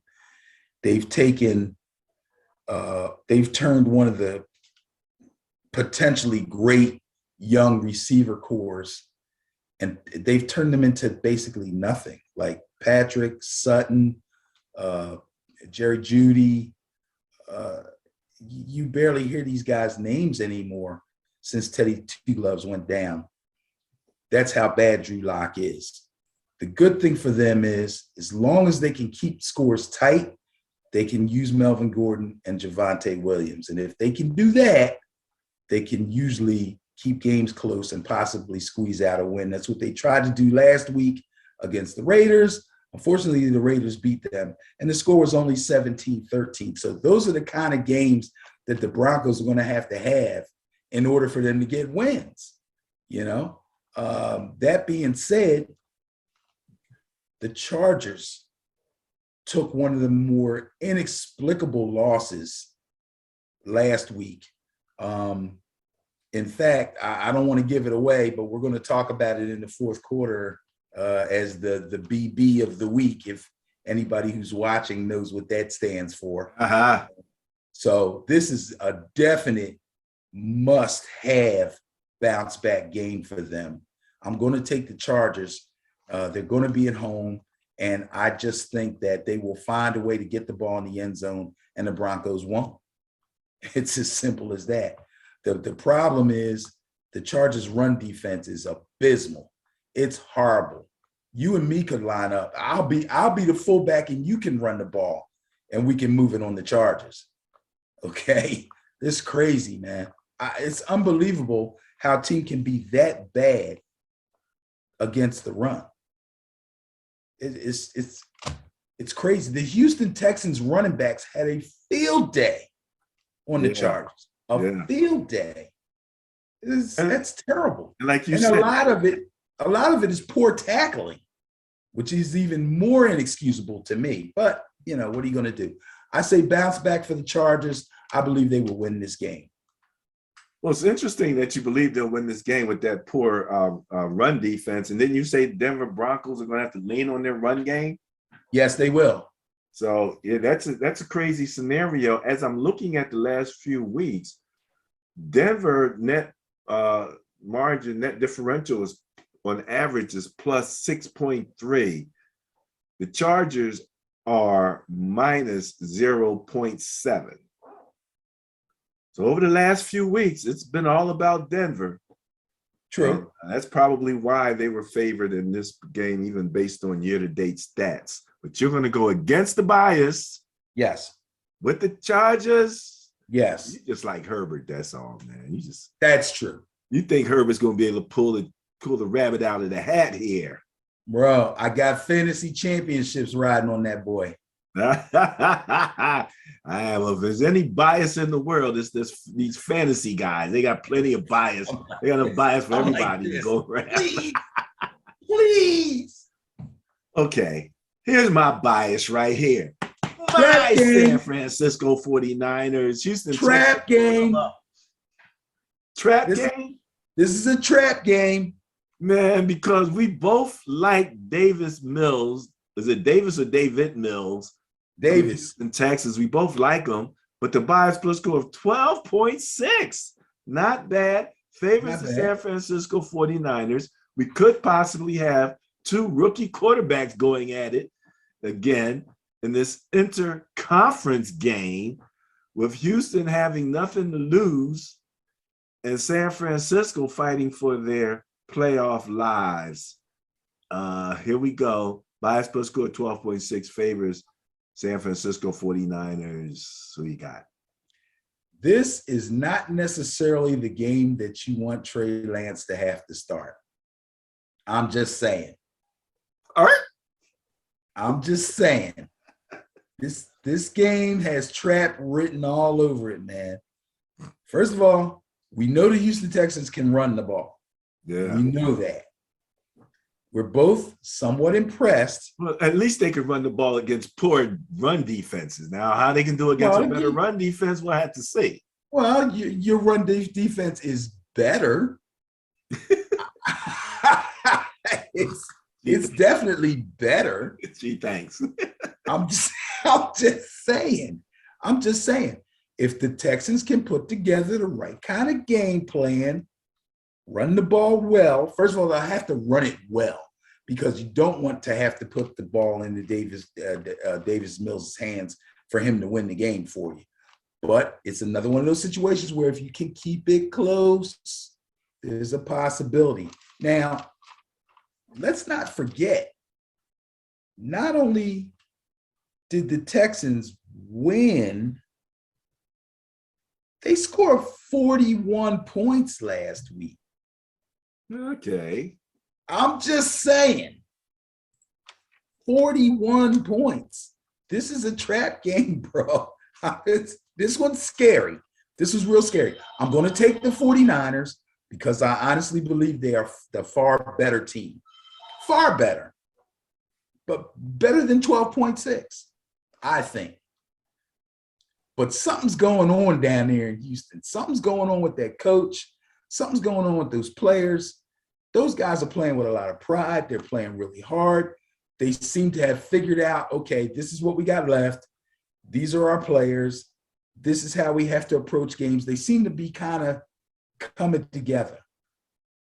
That is dangerous for a team like the Niners. Now, what I will say is the good thing about the Niners is the diversity of your offense. Y'all come out with all kind of crazy stuff going on, okay? Didn't even use Kittle last week. So I'm expecting a big game out of him. Debo is going to be Debo. Elijah Mitchell should be back.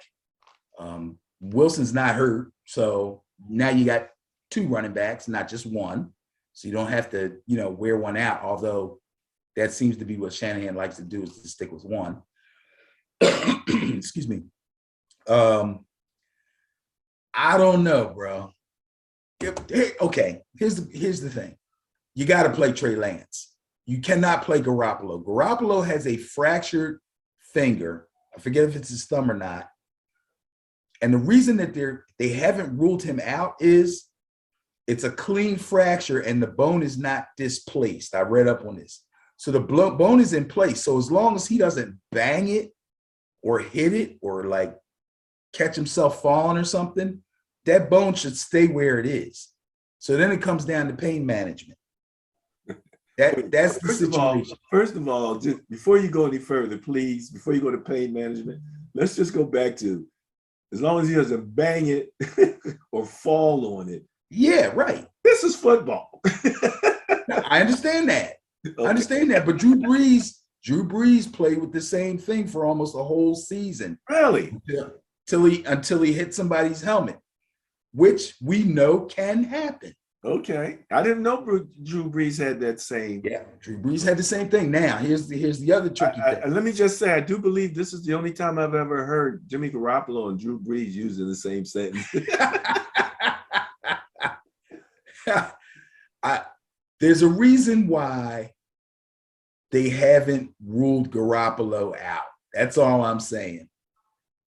And I've been hearing great things about Trey Lance in practice. They said he's looking fantastic.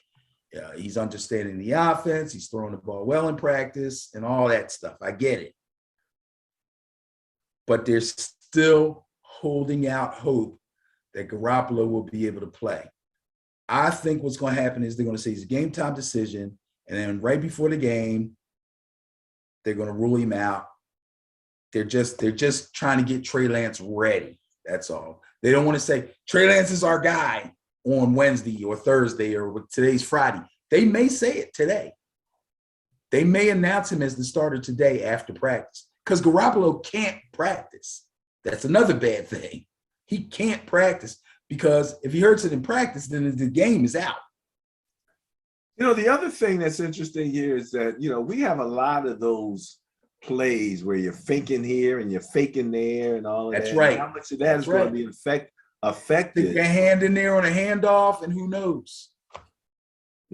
So it would be crazy for them to play him. It really, in my mind, you gotta sit him and you gotta start Trey Lance and keep your fingers crossed and be happy that all the progress he's made, you have a chance to see it pay off. If you believe in him, he's your future and he's looking good, get him out there. All right.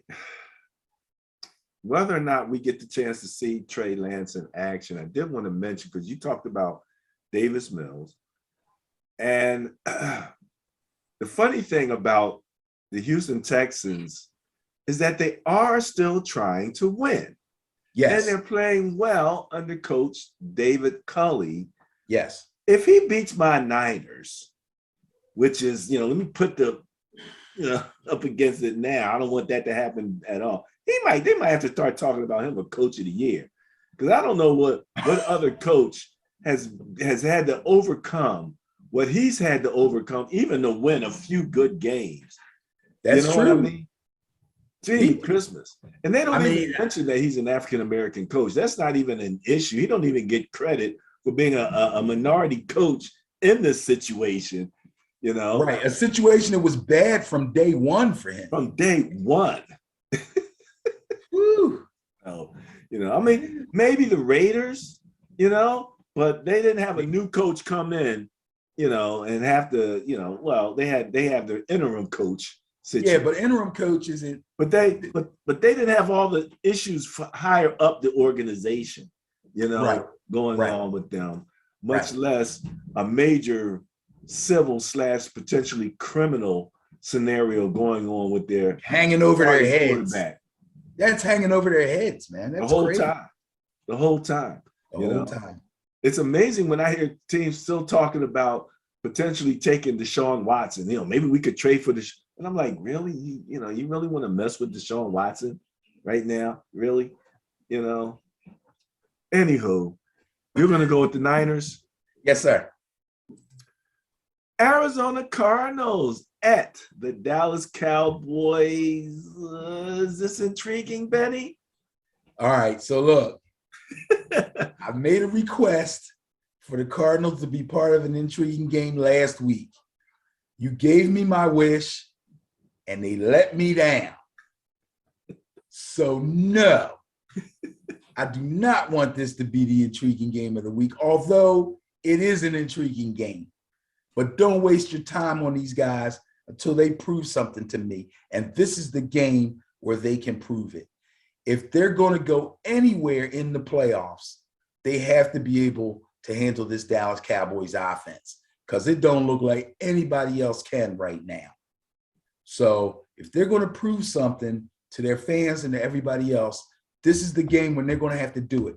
And they got to go to Jerry World to do it.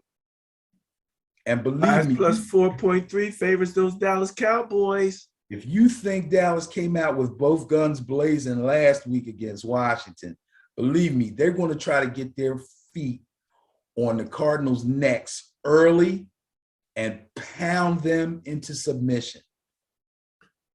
Remember we used to talk about when Lamar, especially trying to get what do they call it? A shadow or something for the quarterback? Somebody spy the quarterback. Spy, yes. A spy. Can you imagine? I don't think Kyler has seen a spy like Michael Parsons. No. No, he don't want none of that smoke. No, he won't run. He won't be able to run. They can take Kyler running ability out of this game if they want to. I don't think they will. I don't think they're going to feel like it's necessary. But if they send him on a blitz or just line him up on the edge and let him go, Kyler's going to have a long day, man.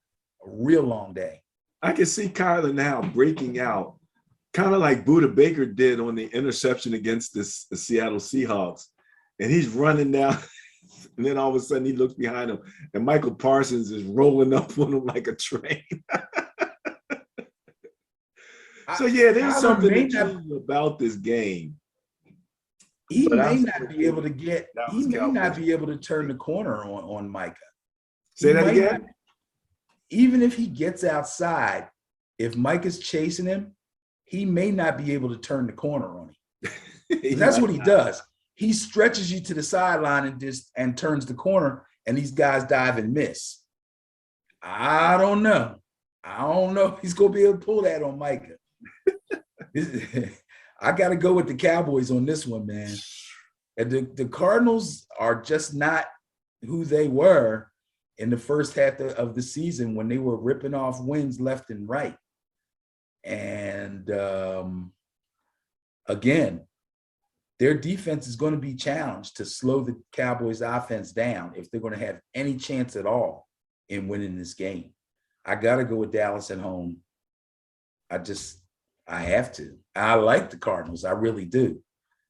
But yeah, this one's going to be tough. This one's going to be tough. I hope it's a good game. Has the potential to be a really good game. But the Cardinals are going to have to really snap out of whatever the heck has been wrong with them for the last couple of weeks. Even if they do, I still like Dallas. Yeah, I mean, Dallas over the last few weeks is averaging 21.3 points per game, winning by plus 21.3 points per game on average. Mm-hmm. Indianapolis, on the other hand, yes, man, where are they here? Okay. No, I'm saying Indianapolis. What's wrong? Arizona. We're talking about Arizona. I knew there was a vowel in there somewhere. Arizona minus 10.3 over the last 3 weeks in terms of their net points. So that's what you call a funk. Yeah. Right there. Yeah. So there you go. Going with the Cowboys. Next up, Panthers at Saints. Bias plus score 5.9 favors the Saints.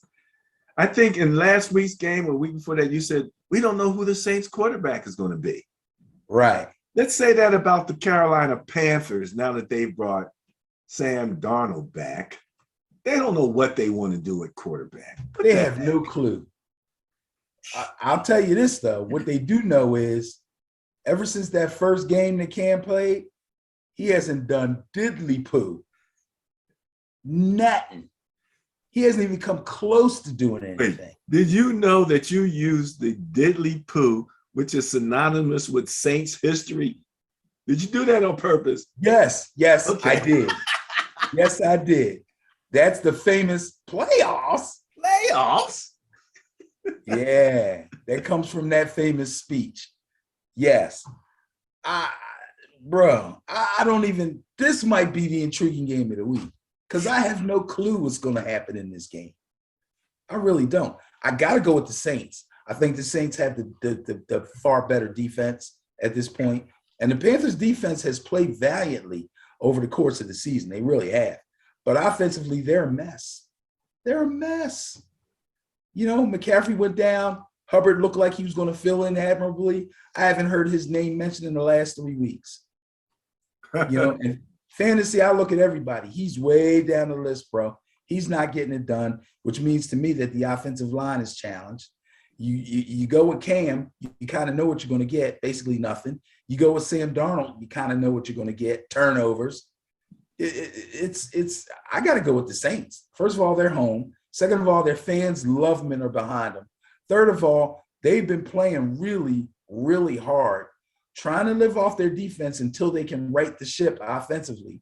Some of those receivers, those no-name guys, people are starting to know who they are now. The kid Callaway, the kid, I forgot his name already. Juwan Johnson, Deontay Harris. There's a Harris kid. They're starting to catch the ball. They're starting to improve their route running. They're starting to catch the ball. If they can just settle in on somebody, which, again, we'll have to see what Taysom's condition is, because if Taysom comes back, to me, this one's a no-brainer. The Saints will beat the Panthers handily. If it's somebody else, and I don't think they like Simeon, to tell you the truth, Simeon will probably only play if it's an emergency. I'm going to go with the Saints. I have no clue. I haven't looked and seen who's healthy, who's not. I just think the Saints are far better. The Panthers are jacked up right now. I feel sorry for their head coach because I like Matt Rule, but what started off to be looking like the Panthers were going to be able to come back and become a viable team again, it's just a mess right now. It's just a mess right now. Gotta go Saints. Well, I'm with you there. I just think it's interesting that when Sam Darnold went down and they went and got Cam, and I was like, Sam Darnold's been running the ball. It was almost like they went and got another running quarterback because Sam Darnold was scoring more touchdowns running than he was passing for a while there. And same thing for one Cam Newton, you know, more touchdowns running than passing. So they didn't go far away from what they were doing anyway. It wasn't super effective, but that's kind of what was happening. And so that's what they were doing. 5.9 favors the Saints on a bias plus score. You're going with the bias and the Saints. Yes, sir. Can the Detroit Lions go in, face the 12th man in Seattle, and deal with the Seattle Seahawks, even though the bias plus score of 8.9 favors those Seattle Seahawks? Could they maybe get another win under their belt? The answer to the question is yes. Now, whether they will or not, I don't know. Man, those Lions. Ooh, man. All right, well, if this game was in Detroit, I'd probably go with the Lions. Really? Yeah, because I went with them last week against a team, the Falcons, that they should have beaten, but they had to go to Atlanta. and they came up short. I don't remember a whole bunch of the specifics of the game, but I don't think Jared Goff played. So that was probably an issue.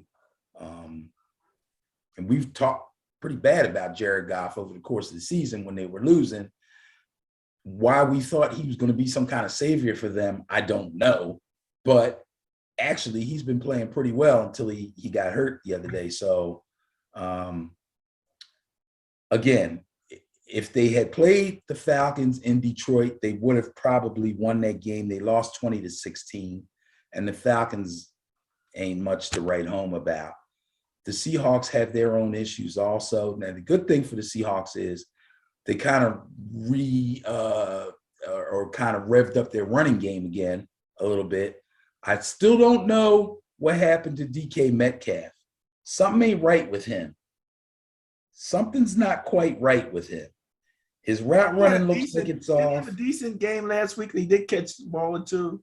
Yeah, but a ball or two is not good enough for a guy like him, man. He doesn't seem to be. It's like they don't trust him on certain routes. It's kind of weird. I haven't been able to watch them closely enough, but he's not himself. He definitely hasn't improved the way I thought he would after the season that he had last year. Thank God they've got Lockett and he's healthy now. So the Seahawks will win this game, but this may be a bit of a challenging game for them. They should probably lean on their run game with Rashad Penny, who seems to have resurrected his career. Short as it has been, it was looking like he was going to be basically a backup running back, but he's finally got himself at 100% physically and been running the ball well over the last couple of weeks. So if they can lean on that, only throw the ball to DK and to Lockett when they have to, they should have more than enough to beat Detroit. What's scary about Detroit is Amon-Ra St. Brown. Woo, man, that kid's blowing up, man. That kid is blowing up. He is what I consider a real deep threat. He's the difference between deep threat and take the top off guy, because he delivers. Not only can he get deep, but he can get open and he catches the ball. He does it all. So they don't just run him downfield and then throw it under him. They do that, but that's not what he's primarily there for. He's there to get big scores, and that's what he's been doing. So they're going to have something planned for him defensively and keep everything underneath with them. I don't know if DeAndre Swift is going to be back in this game. They rumored him to be back last week, but still, Seahawks are better. I'm going to go with the Seahawks. I mean, absolutely. The Seahawks had such a disappointing year. Net point wise, they were at negative 0.1. Okay. Over the last 3 weeks, they've been +3, but that's not saying a whole bunch. The Bears beat them at home last week. The Bears went up there and beat the 12th man. Bears did it. So, the Bears can do it. The Lions can do it, but, they shouldn't. That's the bottom line. They shouldn't. Logic dictates. Hey, Ben, Logic's been out the window this season, hasn't it? Yeah, crazy. Speaking of Logic out the window, Kirk Cousins, the ultimate mind fartologist at the Green Bay Packers. Oh, no, he's not going to be there, is he? Are you sure about that report? Wait, I got to look that up. You might be lying to me. Bias plus score of 3.6 favors the Green Bay Packers with Kirk Cousins. These are all Kirk Cousins statistics that went into this particular bias. I got to make sure you didn't misread that. You got to make sure that I didn't. Vikings Kirk Cousins enters COVID protocols, won't play versus Packers. Okay, that's done. So take the Packers, ladies and gentlemen. This was in my mind, a potential intriguing game of the week, or a candidate for it. Now it is not. Oh, it's still going to be an intriguing game. Still going to be a good game. Who's the Vikings backup? Kirk's played all year, right? Yeah. Got I no don't know. playing time, whoever he is. I'll tell you who that's in a minute. But yeah, he's Oh, got no playing time, you know. Sean Mannion. Mannion, I remember that. Yeah, Sean Mannion. He's been around for a little bit. Here's the dangerous thing. Well, the bad thing for the Vikings is Kirk just went out, what, yesterday? Yeah. Okay. So yesterday was Thursday. Today is Friday. So that means Kirk Mannion has basically 2 days with the first team offense to get himself up to speed. But I believe that he's been there for a while. So he's familiar with the game plans. He's been in the film sessions. He knows, the balance of run and pass, and he knows all the particulars about the offense. So that's a good thing. If he can find, and Adam Thielen is out for the season, by the way, so that's not a good thing for him, but he still has Justin Jefferson and he still has KJ Osborne. He's going to have to throw the ball to them somewhere along the line.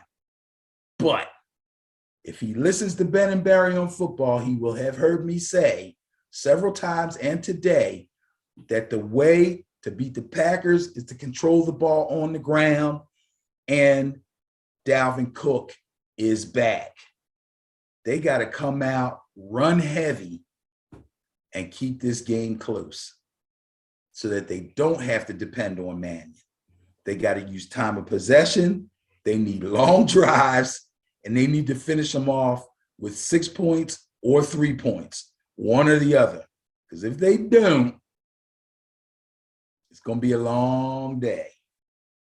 That's all I'm saying. Here's the Vikings quarterback. Okay, game plan. Let's keep Aaron Rodgers on the sideline, okay? That's it. We got a shot. That's it. We got to run the ball, and we have to throw the ball underneath, move the chains, nice, long, methodical drives, and we must put up points at the end of every drive. I don't care if it's a field goal. I don't care what it is. The end of every drive must be with points. It's the only way they're going to stay in this game. But the guy said, I want every drive to end in a kick. Yes, that's right. Either a field goal and a kickoff, or a touchdown and a kickoff. But I need to be kicking the ball off after this drive is over. Yes. So it'll be interesting to see if the analytics thing comes into play, where the Vikings are in a situation where they're like, do we go for it on 4th down, even though we could kick the field goal? Not early on, I say no. I think early on, the importance of points is going to be too much for them, especially playing in Green Bay. So I think they will, without a doubt, take the 3. But then I understand what you're saying, because they can't afford to let drives die. So it depends on where they're at on the field. Like if it's like, we can line up for a field goal here and let our guy try a 52-yarder, or we can go for the 1 yard, try to get the first down, prolong the drive, and give them a shorter kick or score. See, that's what you're up against. So if you're in that area where the kick is going to be 48 plus, the thought of continuing the drive has to come into your mind, especially if it's going to be 4th and 1. Yeah. It's not an easy decision, because if you kick it and he doesn't make it, you give Aaron Rodgers field position. Give Aaron Rodgers the ball. I don't care where he's at on the field. It doesn't really matter where he is on the field, but if you give him the ball anywhere near the 50-yard line, you might as well not send your defense out there. All right. Here's one word of hope for Minnesota. And we're looking at the last few weeks where Minnesota is giving up on average of 22.3 points per game, and Green Bay's giving up 27.3 points per game. We said Green Bay's defense looked a little softer in the rankings. The run defense. Run defense, I'm looking at points. Oh, so, the points they're giving up. Yes. I'm looking at points. Yes. So you're going with the Packers. Yeah, I'm going to go with the Packers. All right. Is this could be an intriguing game because it's got historic impact potential.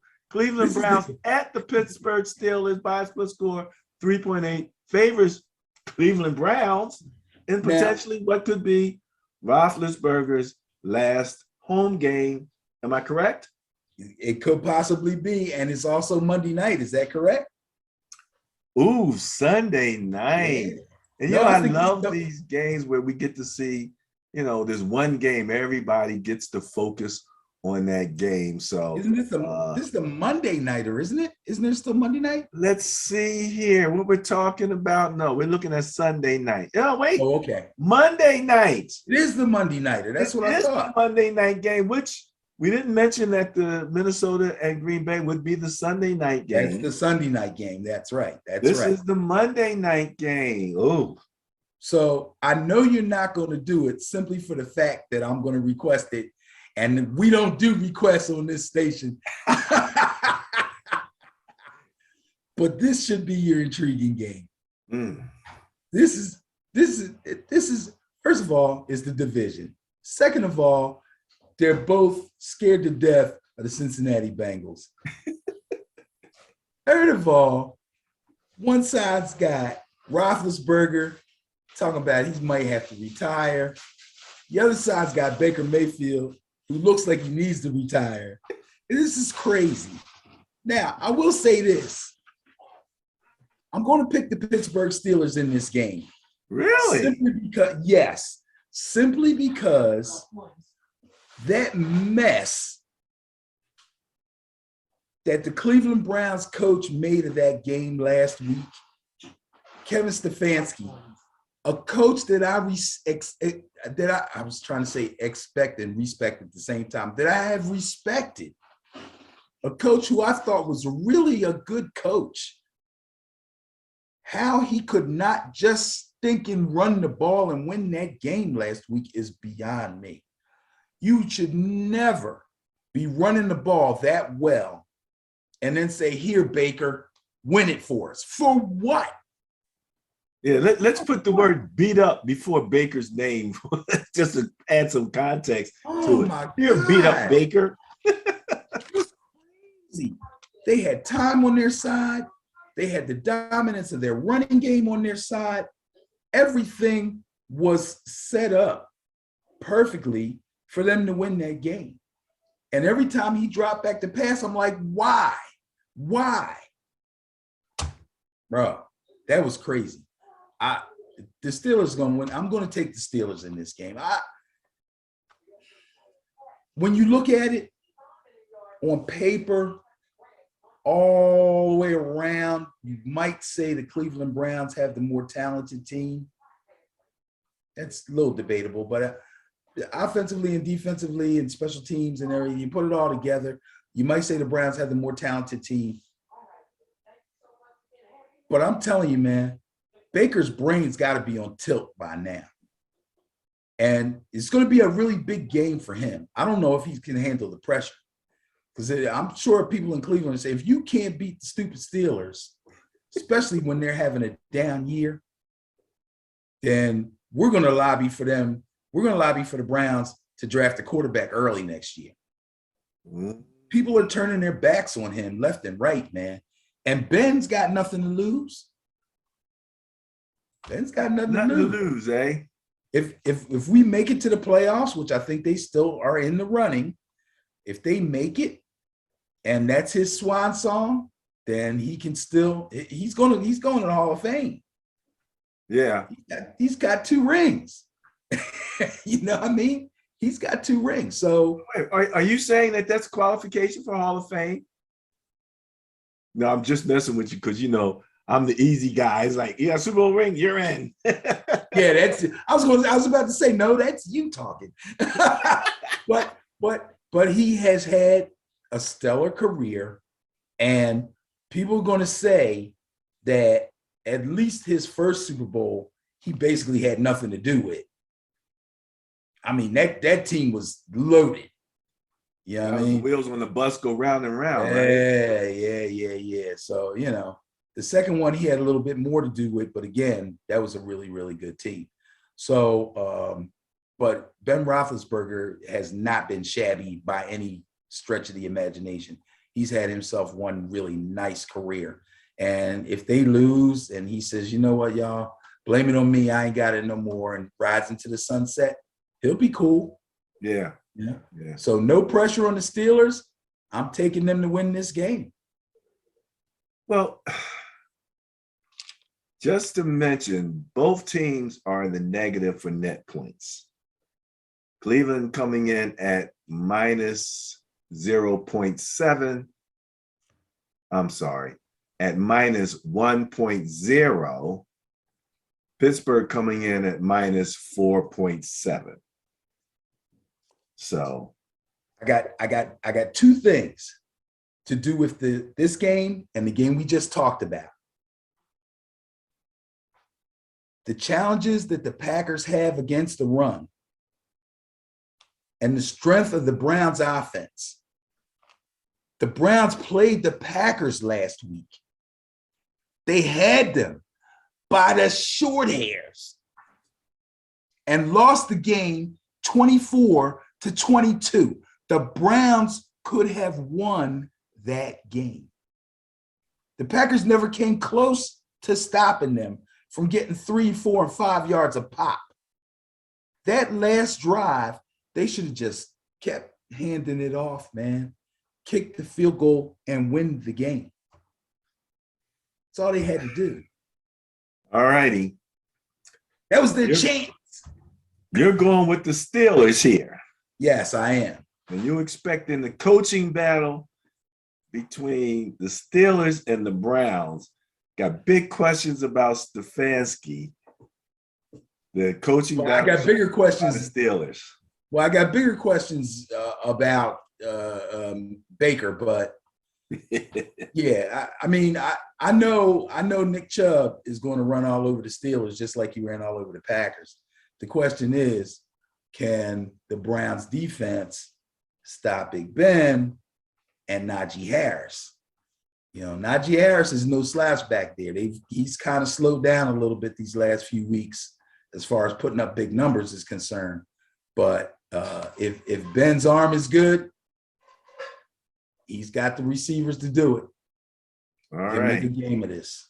Going with the Steelers, going against the bias, which favored the Cleveland Browns. Both of them were in the negative. Browns just less negative. All right, that wraps up. What quarter is this? The third quarter? Yes, sir. Going into the fourth quarter.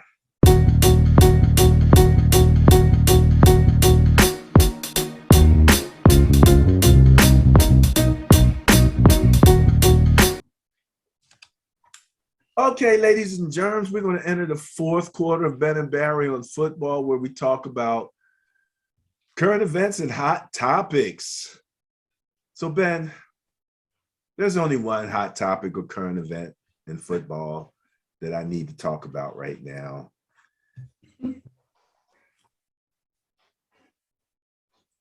What the? I get this in there. John Madden. John Madden. Did you watch the show? Yes. And the show was made and advertised before he passed away. Yes. Isn't that something? Gave us flowers. Yep. Ben, before let me just say, here we go. Boom, boom, boom. Got them all? Wait, I ain't done. Boom, boom, boom, boom, boom. It's not even showing up well on this lack of green screen. That's okay. But you get the idea as we continue on down of the games in Madden. Got them all, right? Now wait.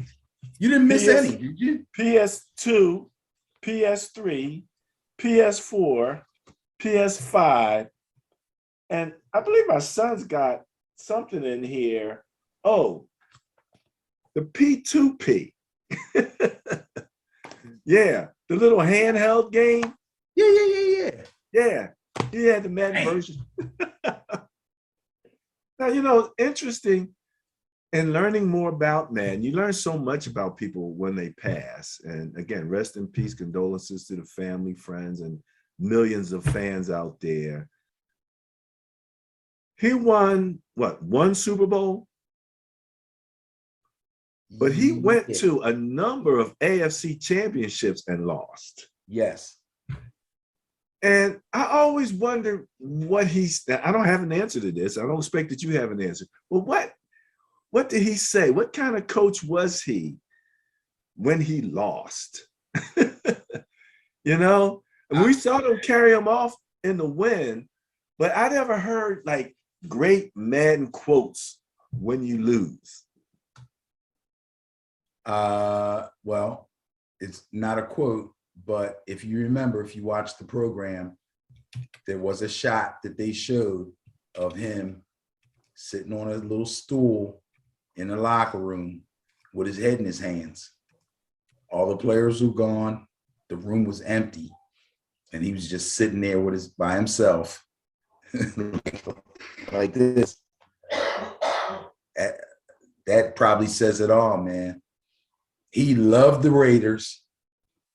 He loved everything about the Raiders.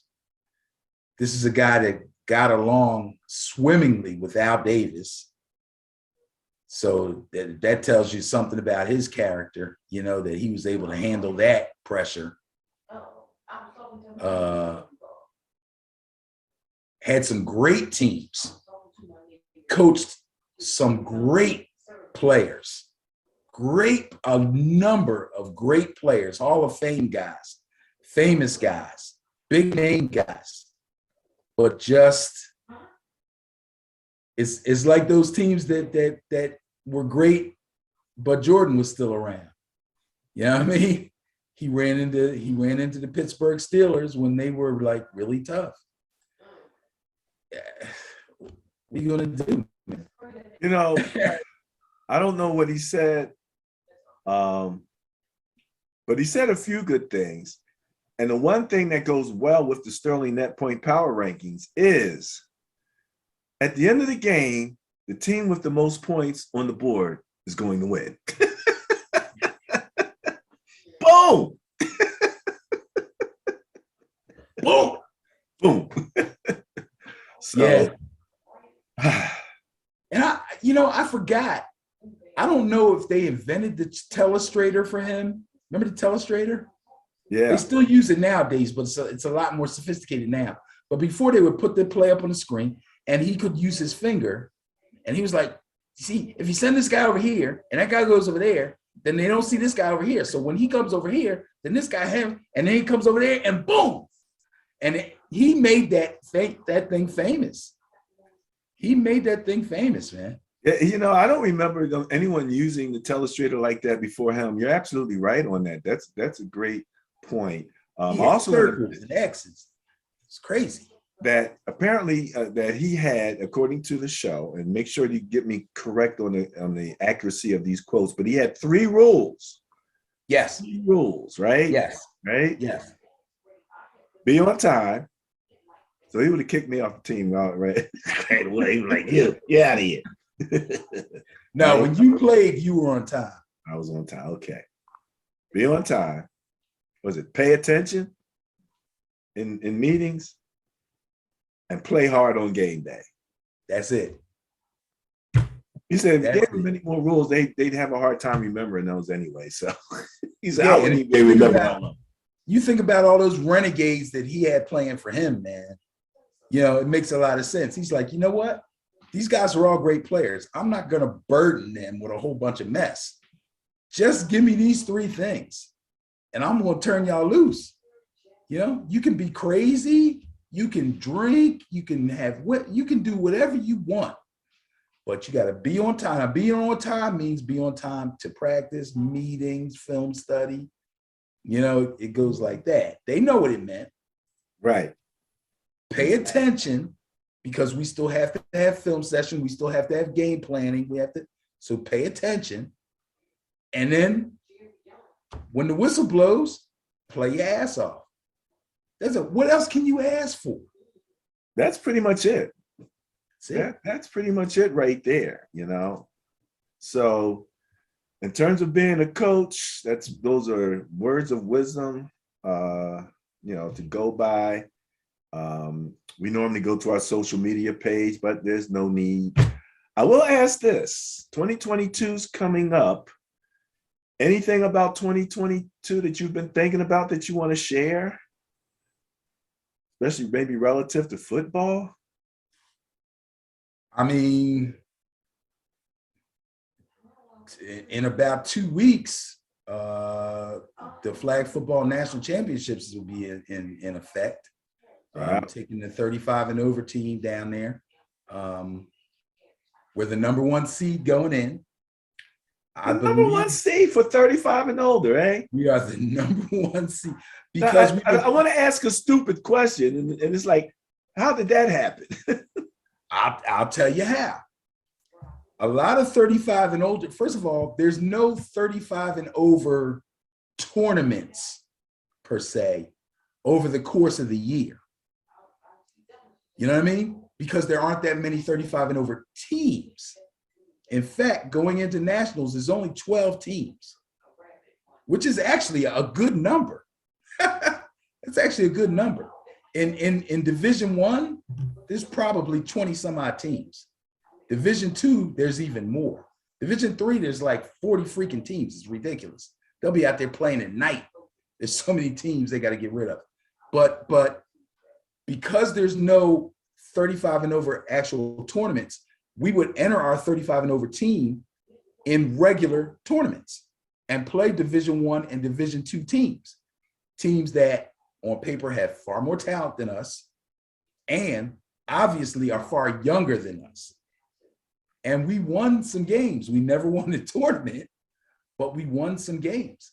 So we were able to accumulate points because they have a point system. No. Yes, they do. And that's how we got to be number 1 seed. Wow. Congratulations. Yeah. So we still got to get it done on the field, though. Well, that's real coach talk right there. Oh, absolutely. Here's a funny story. Can I tell a funny story? Sure. Okay.